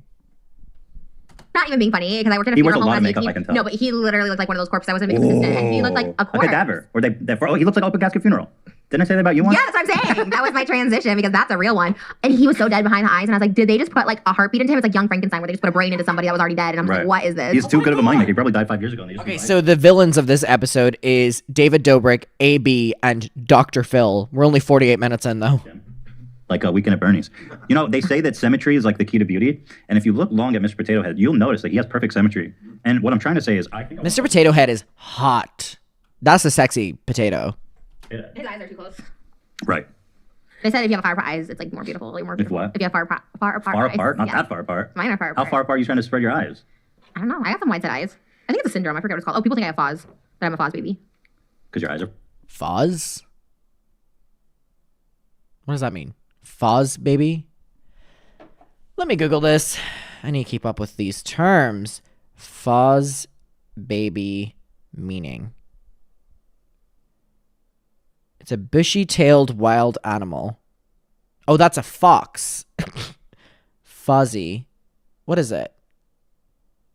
Stephanie, thank you so much. That's very sweet. Thank you. I appreciate that. What's a... Foz. Oh, FAS. Fetal alcohol syndrome. Oh, okay. They're far apart? Yeah, it's like if you look at... Your eyes aren't that First of all, there's nothing wrong with being a Foz baby, first of all. Second of all... Why do you if call it look a at Foz baby? That seems derogatory. Oh, I don't know. That's what people call me. Maybe What is a that's Foz baby? fetal alcohol syndrome. Oh. Have you looked at their characteristics are me? Like the diagram of a baby with fetal alcohol syndrome. No, there's nothing wrong. Again, nothing wrong with it if you're functioning. Ian, will you fine. read the features of a... No, let me show fetal you. alcohol baby? 'Cause it's like the diagram. Does your looks mom like drink alcohol? I don't know. You should ask her if you're a Foz baby. That could be. She probably deny it. Okay, so these kind of do. And again, there is nothing wrong with this. Where I'm just saying like this could be me. Flat mid face, me. Thin upper lip, me. Short nose, me. That could look totally normal. I'm confused by this. Small eye openings. Flat mid. This looks like a normal girl. I mean, what are they on about? I don't understand. These people look normal. You have to send that to Dan. Okay. I want to ask you about something. What? I'm nervous. I hate when you don't prep me. Because when I gave you the Joel Osteen, like, big, like, here, send this to me. I'm like, no, you're going to prep to, like, make a case against this poor Yeah, because I girl. want to know. A poor girl. She's part of a criminal enterprise. No, she actually said, I respect Ethan's opinion to, like, not like my uncle, but also, like, here's some facts. I think there's something as well. I really like... It really bothers me, the stigma around fetal alcohol syndrome babies. And I remember there was a time period online where a lot of people were talking about it in regards to Trisha.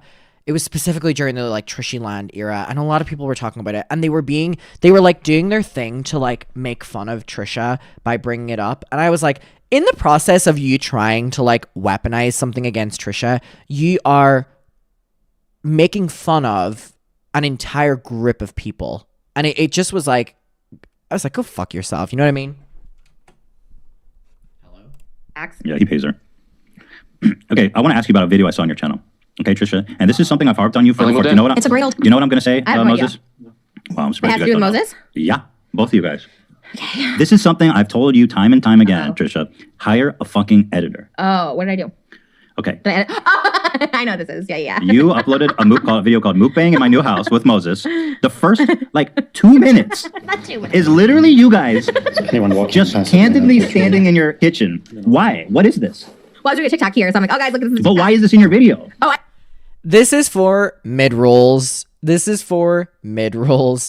I love the model of not editing your videos, trust me. But I feel when you don't edit vlogs, I'm like, oh my god, like the equivalent of like Peter Mon sit down talk videos, love it.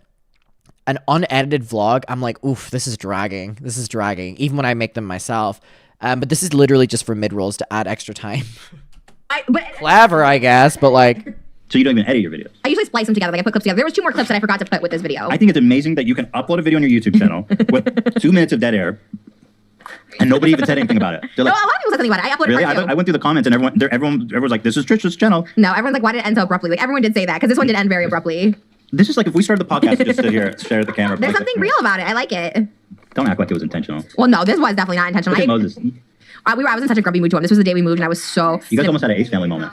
Oh, that would have been bad. Yeah. You guys start fighting or something a little bit. You squabble a little bit. I tried to delete it. I'm like, I don't even do anything bad in this because I was a little like. You never know. God, Trisha and Moses look so sweet in their videos nowadays. I mean, I literally saw like Trisha's like mukbang or something popped up on my YouTube channel one of the last days, and I watched it, and it was her and Moses, and it was really, really, really sweet.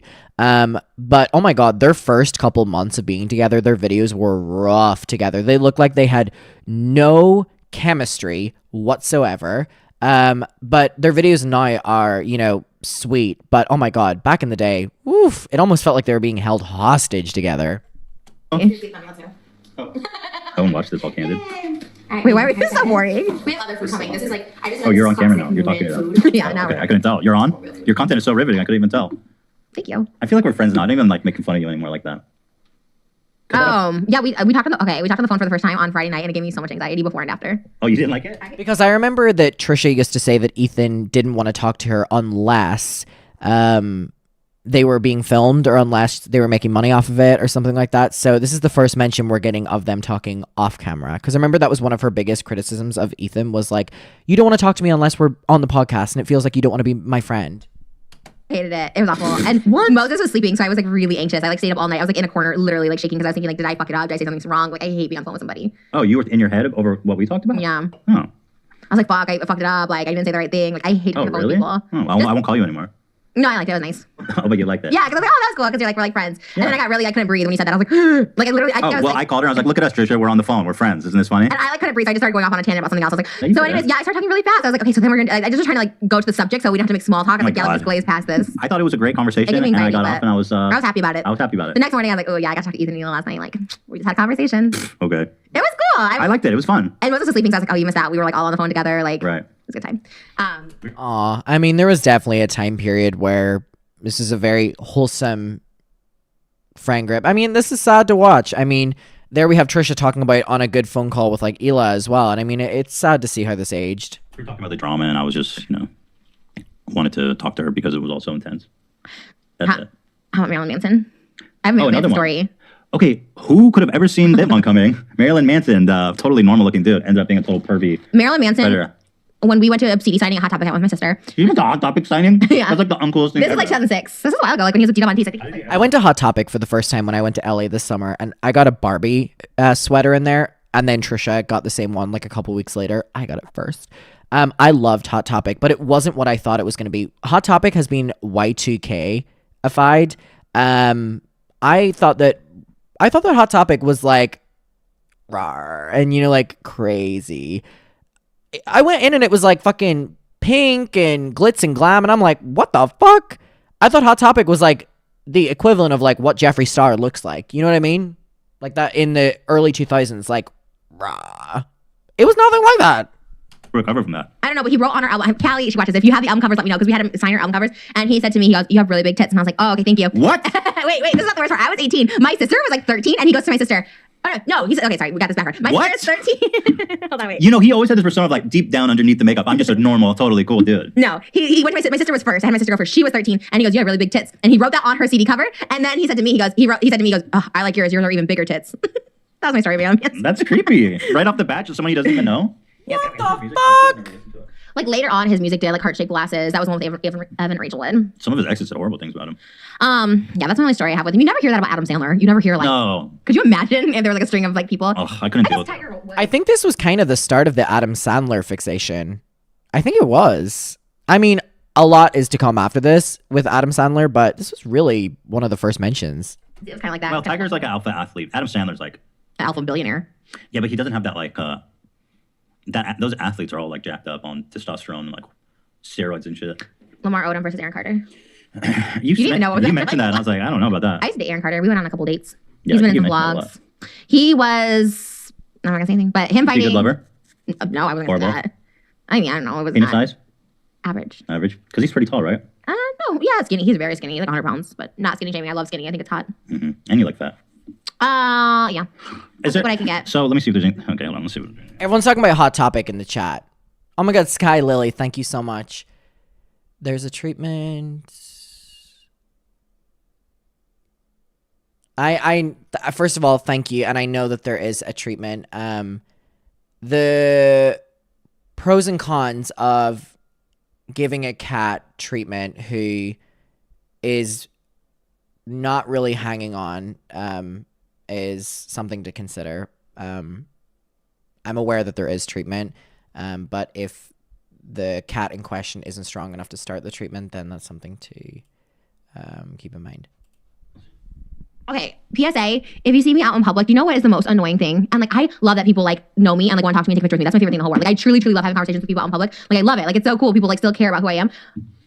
Two very annoying things. No, like it literally pissed me off so much. Is like, a lot of things. One, if you have your friend come up to me like, I have no idea who you are, but that person like my friend wants a picture with you, like no. Oh, this is so fucking annoying. Oh my god. Do you know that even that fucking happens to me? And this more specifically happens when I'm at a smoker's area and someone comes up to me and they go, by the way, I have no idea who you are, but I've seen a video of yours on TikTok. Can we take a photo? And I'm like, okay, yeah, nice to meet you. And then they go, what's your name? And I go, Adam. And they go, so what do you do? And then I'll be like, oh, I make videos on YouTube or whatever. And they go, yeah, I don't really get it. You just asked for a photo. I'm not gonna do it. Like, you're fucking annoying. Two, I have no idea who you are, but can I do a TikTok with you? Well, fuck you. You know who I am. And two, no, I'm not gonna do a TikTok. Three, asking me to do more than one TikTok with you in the middle of Sur La Table. We're like trying to buy pots and pans, and literally this like 14-year-old, they don't want a picture, they don't want to talk to you, they want to do a fucking TikTok with you, and then they ask you to do like multiple ones in Target. This girl comes up to me a dozen times. Can you say hi to this person? Okay, comes up. She keeps following me around Target to say hi to people and do a fucking TikTok. The TikTok's crazy because you know they're gonna get a shitload of views with you being in it. Just, I have like a family that's private that doesn't like to be on camera. They don't like, you know, like, say no. like I finally did. We were in that Sur La Table, which is like this like boring kitchen thing, and I finally was like, no, because like it's hard to say no. It feels so bad. hard. It's so and then hard, this 14-year-old boy was like, I don't know who you are, but my friend wants to do a TikTok with you. I said, I literally don't have time to do this. I'm like, I can take a picture and say hi. Just say I don't do that, but I can say hi. No, but you know what? They're all filming you at all times. Like they come up to you filming you, so you just look like an asshole no matter what. And I'm just like, I'll take a picture with you, like whatever. It's just, and it's like not, again, I don't complain. I like love taking pictures. I love talking to people. No, but these aren't. Yeah, I get that. That's the least favorite thing people say to me on the street is like, or first of all, this is the weirdest thing. Is sometimes you'll get like mobbed, and then someone they're like, I don't know who you are, but can you take a photo with me? I was like, why do you want a fucking photo? I'm just usually like, hey, okay, when that happens, because I just want to get on with it. But COVID, don't come near me now. No, I don't go outside with the COVID. That would be, I'd be like, nah, dude. Yeah, we like couldn't. That happened. We did get mobbed up in San Luis. Step back. Is what I don't go in public. Nobody recognizes me. They opened up the restaurant for us to eat indoor because the outdoor was causing too much chaos of us eating outside because like all of a sudden. Oh, for real? Yeah. You're such a big deal. Oh my god. For some reason, it was where were you guys eating? It was in San Luis Obispo, so it was like a smaller town. Wait, you guys went out? Oh my god! They TikToked it. This person in the car ran red lights to chase us. I mean, Moses, and you guys got to eat inside an exclusive indoor seat? Yeah, we got to eat at Dolly Parton's I'm going to have to booth. report you to the CDC. Sorry about that. I mean, they do call Trisha Paytas the Princess Diana of the 2020s. I was about to say 2010s. Oh my god, we're in 2020s. We're almost at the end of the year. What the fuck? Oh my god. We have less than 2 months left of this year.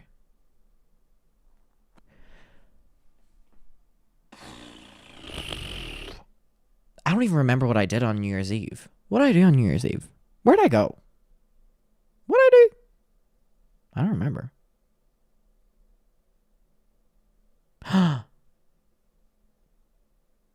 2000s party? I don't fucking know. Oh, it was 2000s party, yeah. In Brighton. No, people were like trying to hug me and I'm like, COVID. What the fuck? I was actually freaked out. We got tested like twice after that because I freaked out more for you guys because my like someone in my family's already had COVID, so like I'm not as worried about it. Yeah, do we not talk about it? I feel like people are like, why talk about it? My mom talked about it, so she can talk about it. But she had it right before Christmas, like right when we went on break. My mom, when we got engaged, no. So like right the day we got engaged, the night my brother's like calling me and we were like up in the sand dunes or whatever, so we weren't getting reception. We come down and I'm like so excited we got engaged and my brother was like kept calling me and he like never called me. It's really rare for my brother to call me, not that we're not close, he just has his family, whatever. He kept calling me, he's like, mom's really sick, and this is like the 19th, so this is when we're on break now. This is the 19th and I was like, oh shit. And so we were 4 hours away. I'm like, do you want to come home? Mom's like, I'm fine. 2 days later she tests positive for COVID. I was always negative. My sister, I didn't know this. Yeah, well I knew you were like weird about it, so I didn't want to say anything, but at the same time like this was during our break and we got tested, like you know what I mean, like I just didn't want you to like freak out because I get it, you know, whatever. And but this was our 2-week break, and honestly like I said, if like we got tested so much and if it was like not our 2-week break, well anyway, I want to know how your mom. I canceled multiple blams that week, like that following Monday I was supposed to get glammed. I canceled it because I'll tell you why. So yeah, my mom, she was living in an apartment building at the time. We just got our house now, but like she was living in an apartment building, so we think she must have got it from there because like I get tested all the time and we never leave. Like we go once in a while, and my sister literally never leaves. So we're like, this is so weird that she got it. We got tested, whatever, she got it, and my mom has pre-existing conditions. So we were like a little nervous, but she was like, I'm fine. Everything's like okay. And I was like, okay. But then what was it? Christmas Eve, she calls 911. She calls an ambulance, and my mom never complains. My mom's on a hypochondriac, like.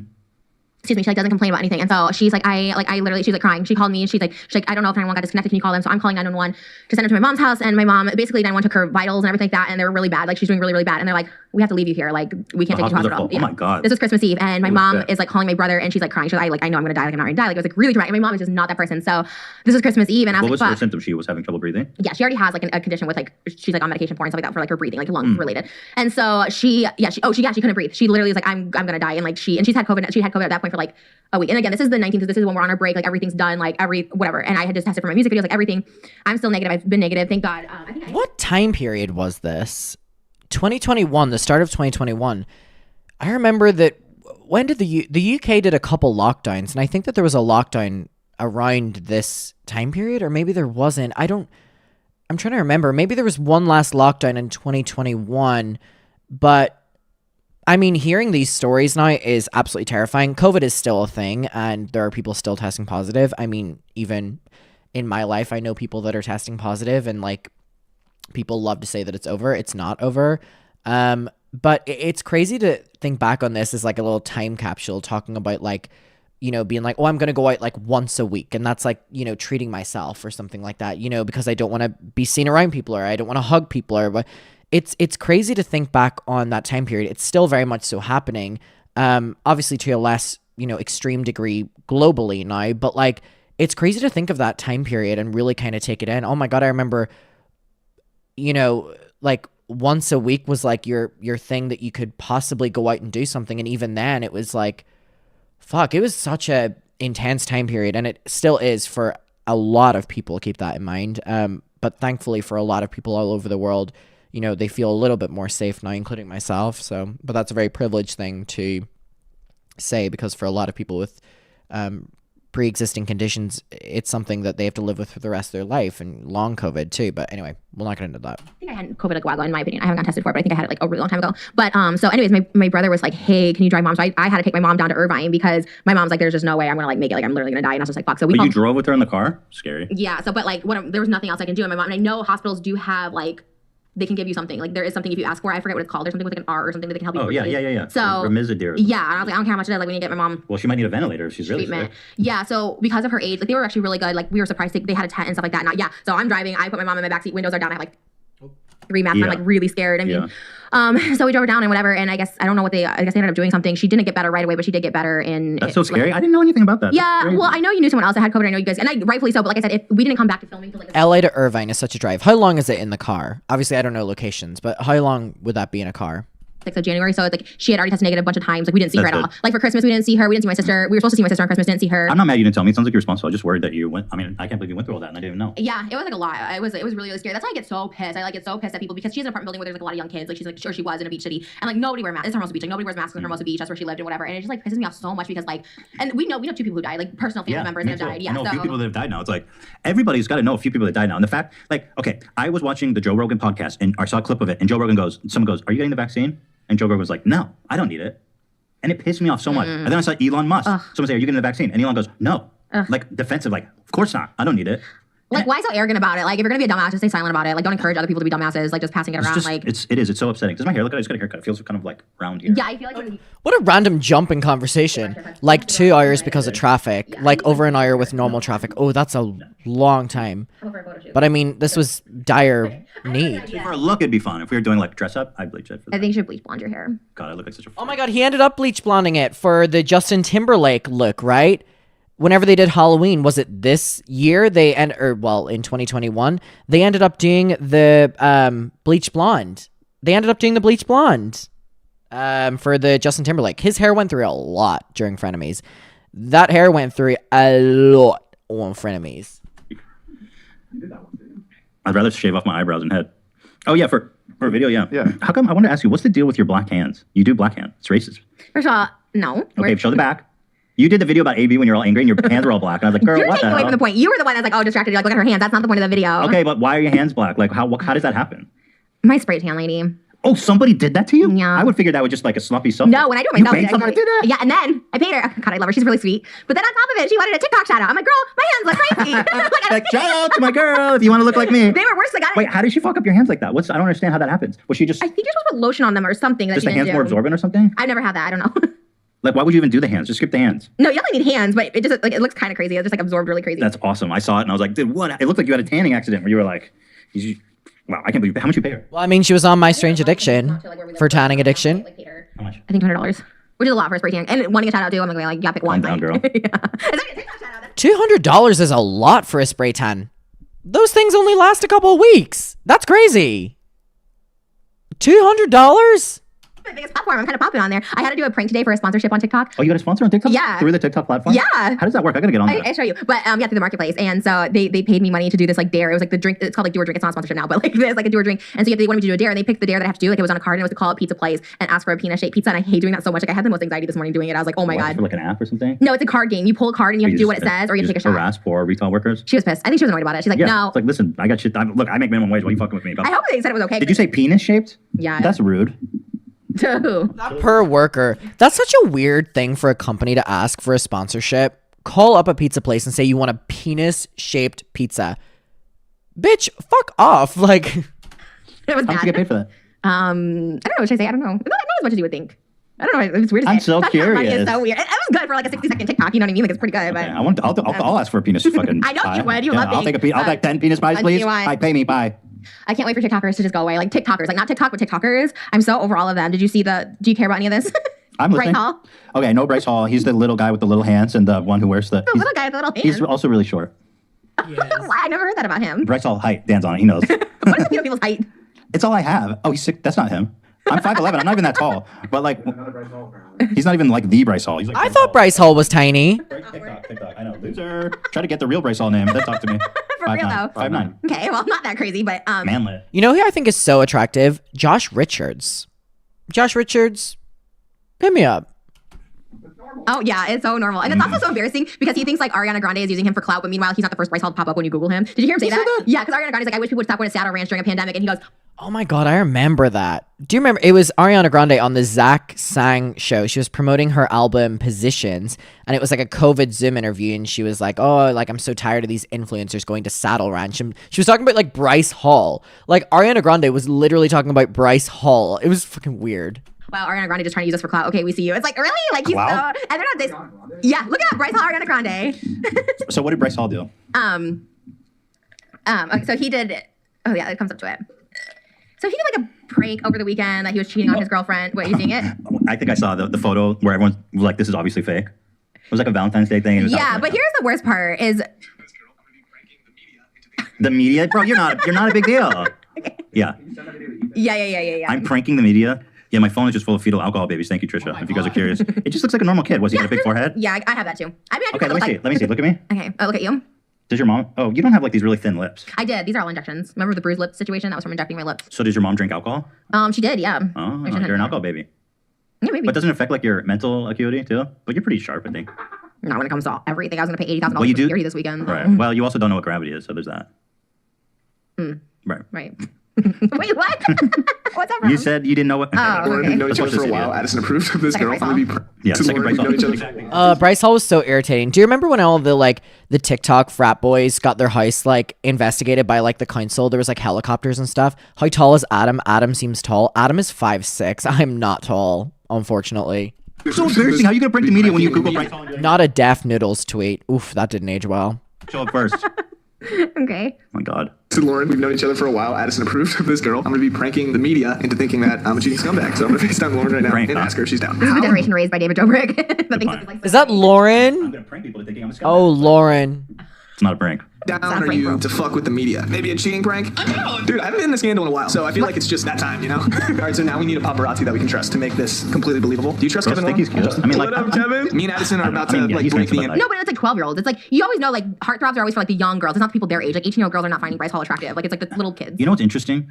When I was a kid, Jonathan Taylor Thomas was like the heartthrob. Do you remember that? Mm-hmm. And I look back at pictures of him. 5'6" club. There's a lot of people my height. Okay. Right. Hey. Bernard the elf from Santa Claus is like one of my favorite elves. Oh, do you want to fuck elves? We're like that. No. I mean, he's pretty handsome. But like, it was the hair parting and everything. It's just so funny. Like, Where's he at? Look at this hair. It's like a straight up fucking whole body mullet. He kind of looks like Rosie O'Donnell. Yeah, the Don't little do Hetty. it. Don't you bring that back. I like Don't it. do it. Oh my God. Oh. What the hell? That's a lot. He looks like little Hetty. Like, that's an attractive boy for that age. I mean, that's a lot though. That whole For girls outfit that and everything. I don't know why he's. Oh, that's a Tom Sawyer. Didn't he play Huckleberry Finn or something? Or Tom Sawyer? I don't remember. But you want to see what he looks like Yeah. now? You think it's kind of interesting to see. Just Yeah, they never age well. Macaulay Culkin aged better, though. He looks better now than he did. Did you say? Oh, no. Would you offer you to be on his podcast? No. Oh. Here's what he looks like. Macaulay Culkin's podcast. Thoughts? Oh, wow. He looks like Tyler Oakley. He looks like a lesbian. Jonathan Taylor Thomas. Not Ethan saying he looks like a lesbian. The Tyler Oakley comment. Tyler, do you remember Connor Franta? Was it Connor Franta that got lashings from Trisha Paytas on Frenemies one stage where she was like, you know, no one cares about like old YouTubers. like Connor Frenta or some. Who was it that Trisha made lashings for? She came for like a YouTuber hard. Became Tyler Oakley. Or was it Grace Helbig or something? I can't say he looks like a lesbian. I think like that's maybe now in 2021. I think there's that stereotypical lesbian haircut that's offensive, but Yeah, he looks like a lesbian. That just means like you look like Ellen. Because there's a lot of guys that like look like God. Ellen. I think it's funny to say you look like a lesbian. No good?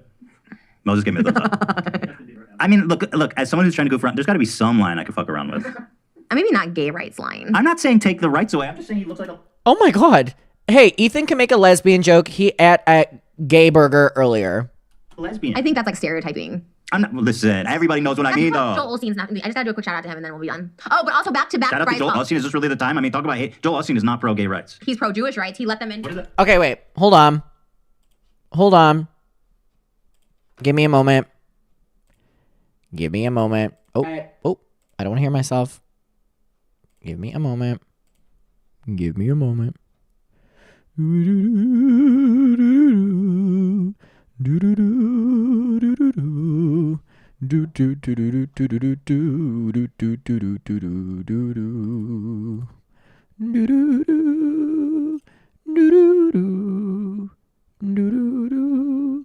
All right.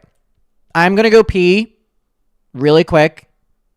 I'm currently going on 3 hours. I need to pee so bad. I'm going to play you a bit of my zoo vlog while I go pee. Okay?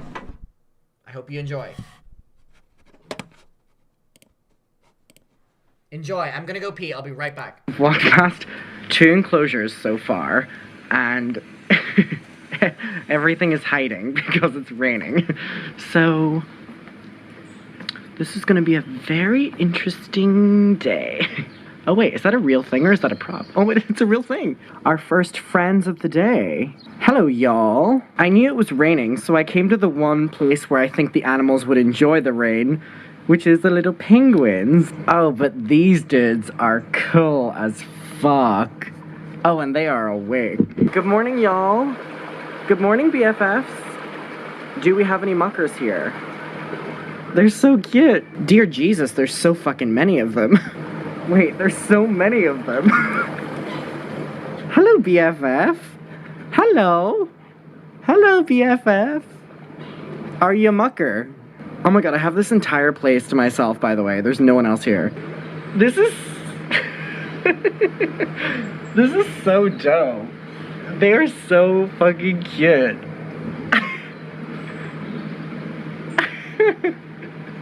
Hi. Oh my god. I feel like a little child. I don't know if you can see, but there's so many of them over on this little island part too. There's just so many of them. There's so fucking many penguins. I want to take one home. I want to befriend one of them. I choose you. I choose you. I'm back. Thank you. Thank you. I need to pee for so long. That was very needed. Thank you. They're the same. They're both oppressed. Yeah, but what if he likes the Jews and hates the gays? Joel Osteen hates the gays. That's so not true. Oh, please. I feel like every time I come back, there's just like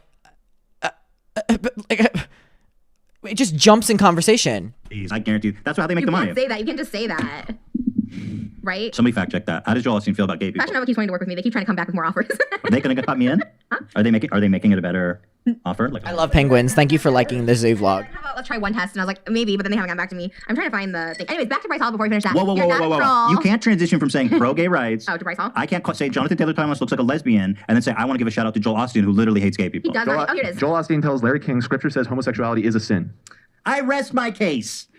Oh, well, then we need to cancel Joel Osteen on this podcast. Hello, all these guys. All these guys hate gay people. Wait, it's like, really? Yes. Is that real? Can we fact check the fact checker over there? All these guys. He said it in an interview. It's literally all these. It shouldn't be a surprise. No, all these fundamental Christians don't like gay people. Straight up. It's the gay burger, Adam. It's on H3's mind. That's fair. They disagree. They think you're going to go to hell. And a lot of them think that you're causing hurricanes. I've even heard that. I mean, like straight up. But do they think these people were biologically created like they weren't? No, they think it's a choice, and they're choosing to walk the devil's path because they want to be gay. Oh my god! Hello, these are the people. This is Joel Osteen. All right, I can't. He's a scumbag. Osteen. Sorry, damn. I was really going to make my case. Go for it.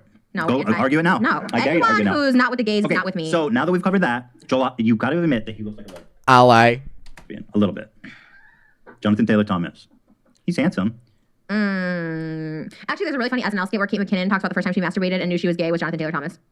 Like she masturbated to Jonathan Taylor Thomas, and that's when she knew she was gay. She was, "This is the first time I know." The lore inside of Trisha Paytas's mind is so crazy. She thought he was a girl. Oh, there you go. Yeah, I think it was called it was on SNL. It was like some Backstreet Boys parody. Yeah. Okay. All right. Oh, that's funny. See, thanks for packing me up here. There are some. Where's he at now? I don't know. I showed you a picture of him now. What am I, his fucking biographer? He was on Tool Time. What do I know? Someone also emailed me. Home Improvement. No, Tool Time was the show within the show. Apologies. There's no salt. That food must be cold as fuck. They need more salt on these nuts. That didn't even make sense. Yeah. I need the tears. Yeah, I was going with the gay theme. Nuts. I wish that Joe Lawson would cry on these fries. Okay, Ethan is smacking them lips. When does he stop? Okay, he stops eating here. They have like nothing, like Jeffree Star's like expired shit or whatever. They put it in a box and then they're like, here's a mystery box, buy it. It's like stuff that people don't want. Oh, no, we're talking about Jeffree Star. We just jump around, don't we? I don't know if it's expired, but you know what I mean. Can we turn this into a drama channel though about Jeffree and the Jay Hair by Jay? Go ahead. I'm just eating. Okay, Jeffree and Hair by Jay. Talk about this, and now obviously Jeffree's working with Hair by Jay again, which is like actually like. It's been like 5 days. Yeah, he's like, okay, he's fine now. Which is really just a jab at like fuck your show, whatever. They blocked me on everything, which is kind of everything. But I have a theory that I bet like. Wait, they both blocked you? Yeah, I literally can't see anything. Because Jeffree, by the way, he made this tweet. He's like, "Good morning to everyone, but that guy, that hair guy, that said rude things." And then unfollowed him, and literally 5 days later, blocked you, followed him back, tagged him, like tagged him, and still did like today, like tagging him. I think you're right. It's pretty much him being like, I can do what the fuck I want. Yeah, but my theory is he's always being nice to me because of Shane and my friendship. But now that me and Shane are like this, but I also feel like since they discounted all of Shane's merchandise on the Killer merch and on the website, I feel like they're distancing themselves in some way. Something must have happened behind the scenes, and so like that's why. This was always my favorite time period of internet drama because the Shane Dawson, Jeffree Star era of friendship to Jeffree throwing Shane under the bus to Shane ignoring Jeffree to falling out with Trisha to Hair by Jay bullying Trisha on live stream and then Trisha calling that out, everyone on Trisha's side, Jeffree drops Hair by Jay, Shane still silent, it is the Jeffree on the Ryland podcast, they're friends again, Trisha's not their friend. It was the craziest time period for internet drama, sorry, it was January 2021, it was absolutely non-stop, and the Jeffree Hair by Jay thing bothers me so much because it really goes to show how performative Jeffree is. Like, Jeffree got so much criticism for working with Hair by Jay, who was bullying Trisha on live stream. Jeffree goes, okay, good morning to everyone except the guy who used to do my hair, drops Hair by Jay, and then allows the drama to die down, and then rehires Hair by Jay and just works as normal with him when people aren't talking about it again. He's so performative in the moment, and it's like, Really, nobody's buying it. I mean, if it's been on his website, how long ago was that series? No, like merch. They were making new merch even though Shane wasn't promoting it. Like they kept coming out with merch while Shane was canceled. It was really weird. Oh my god, they came out with so many t-shirts and fucking slime and all this when Shane was going through the cancellation. Do you remember Shane would like email his mailing list and be like, new merch, I'm spiraling. And everyone would be like, are you coming back to YouTube or like what's going on here? I don't know. That was my theory behind it. I was just like, hi, Brianna. Which honestly, they need to distance themselves. I don't think Shane is like the devil. I think he made a deal with the devil, which is Jeffree. I think Ryland's boring as fuck and just doesn't need a podcast. And I think that's it. That's my triangle take on all of them. He's so boring. Cover Matthew Perry. What do you want me to say? I mean, I absolutely love Matthew Perry and may he rest in peace. I don't think there's anything to say other than I'm sending love to his family and friends and I hope he rests in peace. Leak his own nudes that he already leaked like years ago and tried to make it a podcast like fuck I got leaked again. No one cares about you, Ryland. You only got 145,000 views on a leaked nude that you leaked 5 years ago. Okay, enemy as well in this is Ryland. So we're adding Ryland to the list with like AB and stuff. Just him on all fours from the side. It's not that, new, right? That Shane posted already. It wasn't leaked. Shane posted it years ago. And I think he's like, wow guys, I was trending again. Like I bought my doesn't Shane only fuck cats? I'm surprised that they even are intimate. That's probably why he was on all fours to emulate a cat. Oh!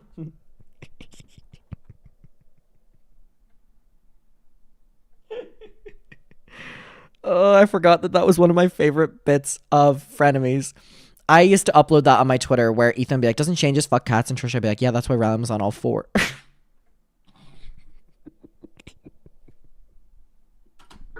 Dude, you're mask off with Shane. I can say anything else. He's disgusting. And when I like find out more shit about him, not to like go on the past. Did you watch the Wallace video yet? I did, yeah. That's the D'Angelo Wallace. It's good. Disturbing. Yeah. I didn't know how this happened. Like I said, I blindly. Okay, so maybe this is Trisha whenever she forgives D'Angelo Wallace. Remember the last episode? She was like, fuck D'Angelo Wallace. I think this is when she started to come around to him again because she's now dropped Shane. Oh, Chelsea, that's very sweet.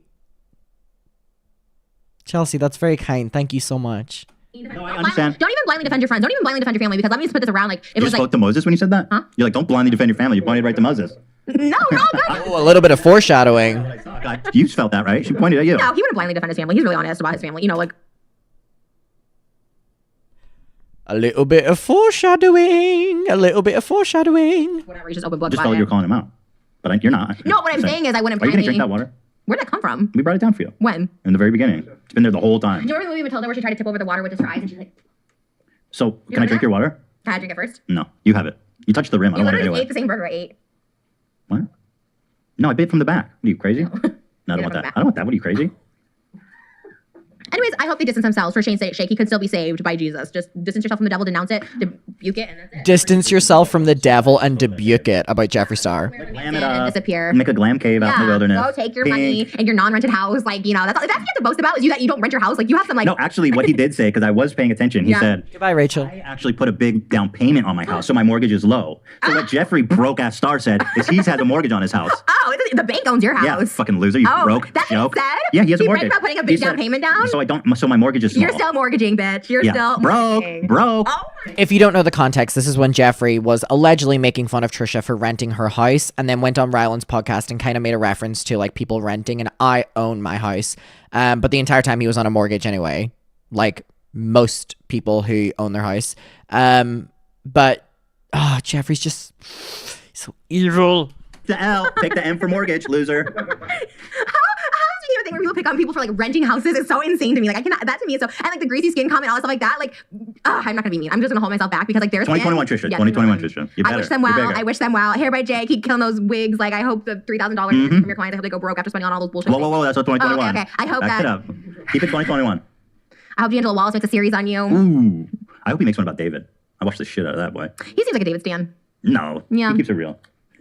What are you, D'Angelo's biggest fan right now? I just think I'm a fan, but I think he keeps it real. That's his whole thing, right? He can't be a stan of anyone. That's me. I don't think he's a stan of you. He's not too exploited Yeah, in he doesn't mental like me. health. Oh, I think we're done. Ethan is chewing again. Sorry, I have to skip at least 5 minutes in advance when Ethan starts eating. I'm sorry. I cannot listen. I cannot listen to eating noises. Okay, he was doing a little bit more eating there. Listen, enjoy your food, but I can't listen to it. You know. I feel like this is a good podcast. I feel like next week our physical. Can we announce that we're doing a physical fitness test? Yeah, we were supposed to do it today, but for some reason. Oh my god, my favorite episode of Frenemies is the next one when they do the physical test. I think it's one of the funniest videos ever. No, it was for YouTube. I had to put up the sponsored video for YouTube. Oh. It has to be up on Mondays by like 10, and I didn't get it. How's your OnlyFans? I never hear about it these days. I try to be more low key because like we got approached to be on a TV show for our wedding, so I'm trying to like not be What? so like. Wait, a TV show for your Well, I wedding? shouldn't say it because now they're gonna know I do OnlyFans. I try and keep it like low key that I like do that. How do they not know that? That's like one of Because I your... deleted it all off my like Twitter and stuff, like any sort of like trace of it. But I'm saying if they know who you are, they know that that's what you They do. probably know, but they probably just don't want to see They me want to put you on a open show? badge on Twitter. But they you want to know? put you on like a reality show? Not open vag. It's about our wedding. Like seasons? Are you like Bridezilla? It's just our Is it wedding. Bridezilla? No, but it's a chain. It's a well, not a chain. What are those called? So do you have a season or an episode? Wait, this never happened, right? How do you like describe? You're going to be in more than one episode? Like it'll air in This never happened. I mean, she did the reality show with Moses, but it wasn't about the wedding. So maybe this one did this one get dropped? I don't know. This one get dropped? I don't fucking know. the summer, but then our wedding's not till the winter, so they'd come back for like the like. There's like I see. You're Bridezilla. No, it's not Bridezilla. I swear it's not Bridezilla. I'm not gonna tell you because I don't want to like jinx it. Because it's not like Okay, people are saying it didn't happen. Michelle said nope, it never happened. Okay. it's really obvious. Like you gotta pay for everything. All right. So you just think it would be fun for them to I showcase. think they give you money. They did offer like this really like low amount. Yeah. Like literally like $1,000. Is it gonna be a pain in the ass to involve some weirdos in your wedding? Like it's already stressful enough. I think it's more like we were talking about. Like you said, you were offered to be like a Mr. Beast burger. I think it's more just like the coolness of it. Like Mr. Beast burger. Yeah. Cool. I'd watch it. You'll be in it I'll be in it. if you come to the wedding if you want. I'm coming to the wedding and I'm gonna be in front of the camera. I'm gonna follow them around and make sure that I'm starting the fucking show. I'm like, excuse me. Oof. It's interesting to hear that, considering that Ethan was not at any of the weddings that Trisha had, the amount she had, and he was not at any. They'd fallen out by that stage, which is unfortunate, but it's interesting to hear the little comments here and there. And she was so excited for him to come to the wedding, too. Ugh. We have a show together. My name's Ethan Klein. I have a comment to make. I did do an interview with a really, I don't know what it is lately, but so many people are coming to me with this huge magazine just an interview with me, and I don't want to say yeah because it comes out in March, and Oh I my don't God, want to nobody jinx cares it. about me. You're right. You are gonna leave me behind. Nobody approaching me for interviews and shit. Wait, was this the interview that Trisha did, which involved Gabby, and there was a big fight about it? There was an interview that Trisha did, and they also interviewed Gabby, and they, like, victimized Gabby or something in it. Am I thinking about that correctly? Oh my God, you're gonna be a rapping talk show and leave me behind and stop answering my calls like Post Malone. No, there's this really big I'm gonna trauma eat. I'm trauma eating. There's a really big magazine that wanted to I interview like me. tits. Sorry, Ethan. Okay, so he's still going to get the burger until here. Sorry, with so much love. And I'm aware my chat are appreciating it, by the way. Y'all are like me. We can't listen to the noise. And I've been paying it every month since 2012. Oh yeah, that's why it's so fucked up because the interest is so high. You could pay them back $800 a month and you're not even getting to the principal. I'm not joking. I think I paid them like $35,000 for my $700 loan. That should be illegal. I had like 4 open loans and I had to pay them all off before we could get our home loan. So how much did you pay off for how much did you get? Okay, people do think that was the article about Gabby Hanna. So yeah, it was I think it was the BuzzFeed article where they like followed her around and they kind of victimized Gabby and kind of vilified Trisha a little bit. If I'm remembering correctly.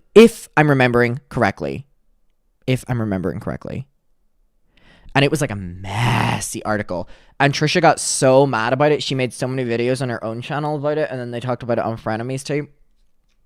It was the Gabby Hanna one, I think, though. Paying off, meaning I owed $30,000 to all these different places. And I think I did $700 at one place. I think I did $1,200 at another and maybe $1,500 at the other place. Not a good deal. And I probably spent $60,000 to each one. So probably $180,000 over the years to all of them for $3,000. That should be fucking illegal. The fact that shit is illegal blows my mind. And I was paying like $400. They're like, 30,000% interest rate. That's normal. They should tell you. They never told me. I guess it's in the fine print, but who reads that? Well, you should assume you're going to get fucked if you go to some... I thought maybe something. Yeah, but you don't expect that. That's why it should be illegal. You expect, paying back double, maybe triple. Not like 30 times. Or more, 100 times. It's insane. It was, I'll name them. It's Speedy Cash, Quicken Loans, like I forgot the other ones. Some other things we never heard of. I can't remember. You have to be a real... Specific funding. You have to be a real fucking soulless too. Oh, I can't say that. He said my favorite word. See you next Tuesday. My favorite word.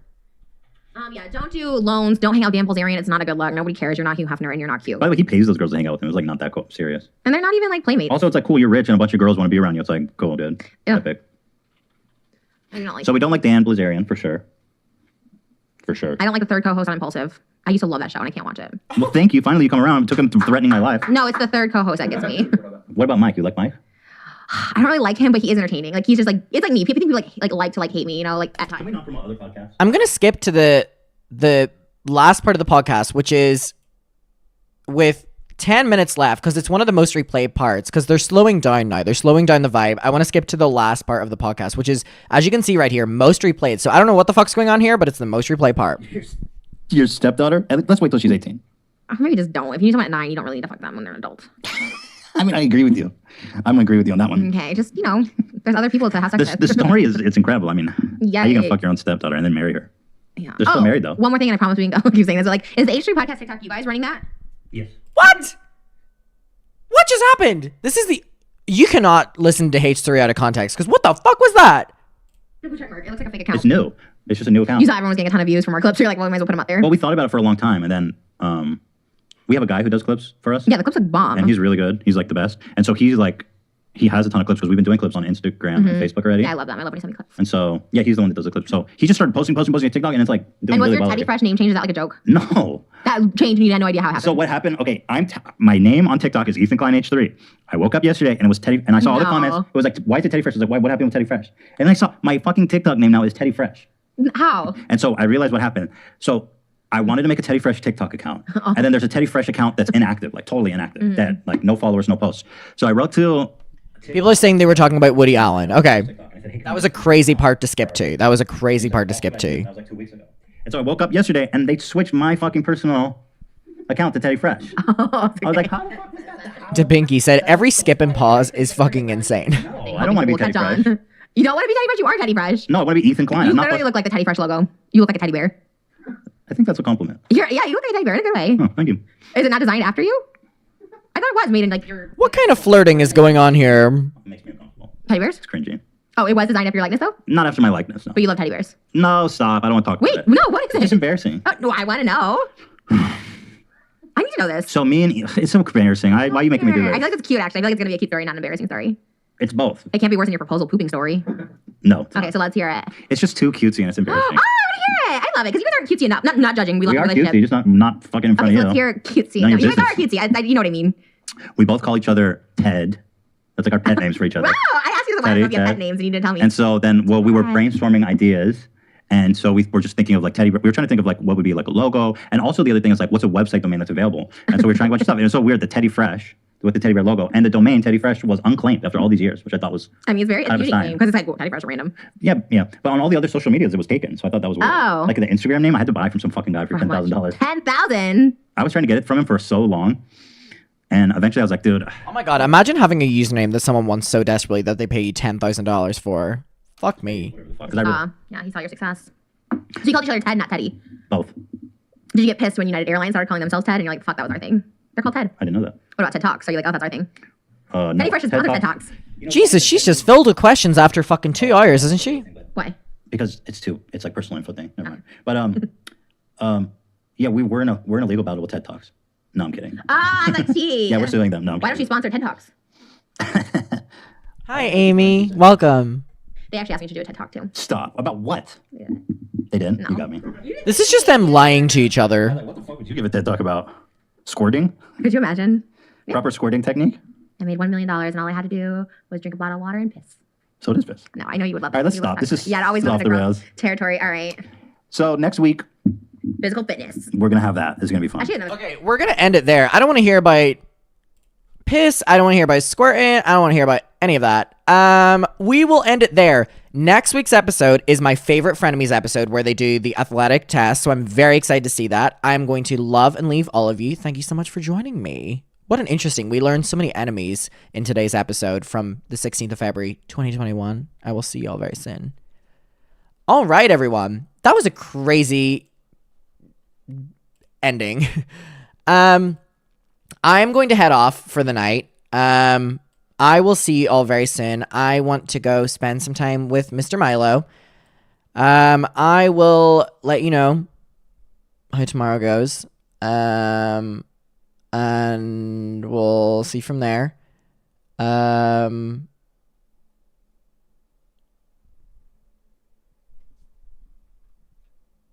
don't want to talk about it anymore because I'm just going to say goodnight to you. I am going to love and leave you. I hope you all have a beautiful night. And I will see you all very soon. And I hope you have... I'm just going to stop talking.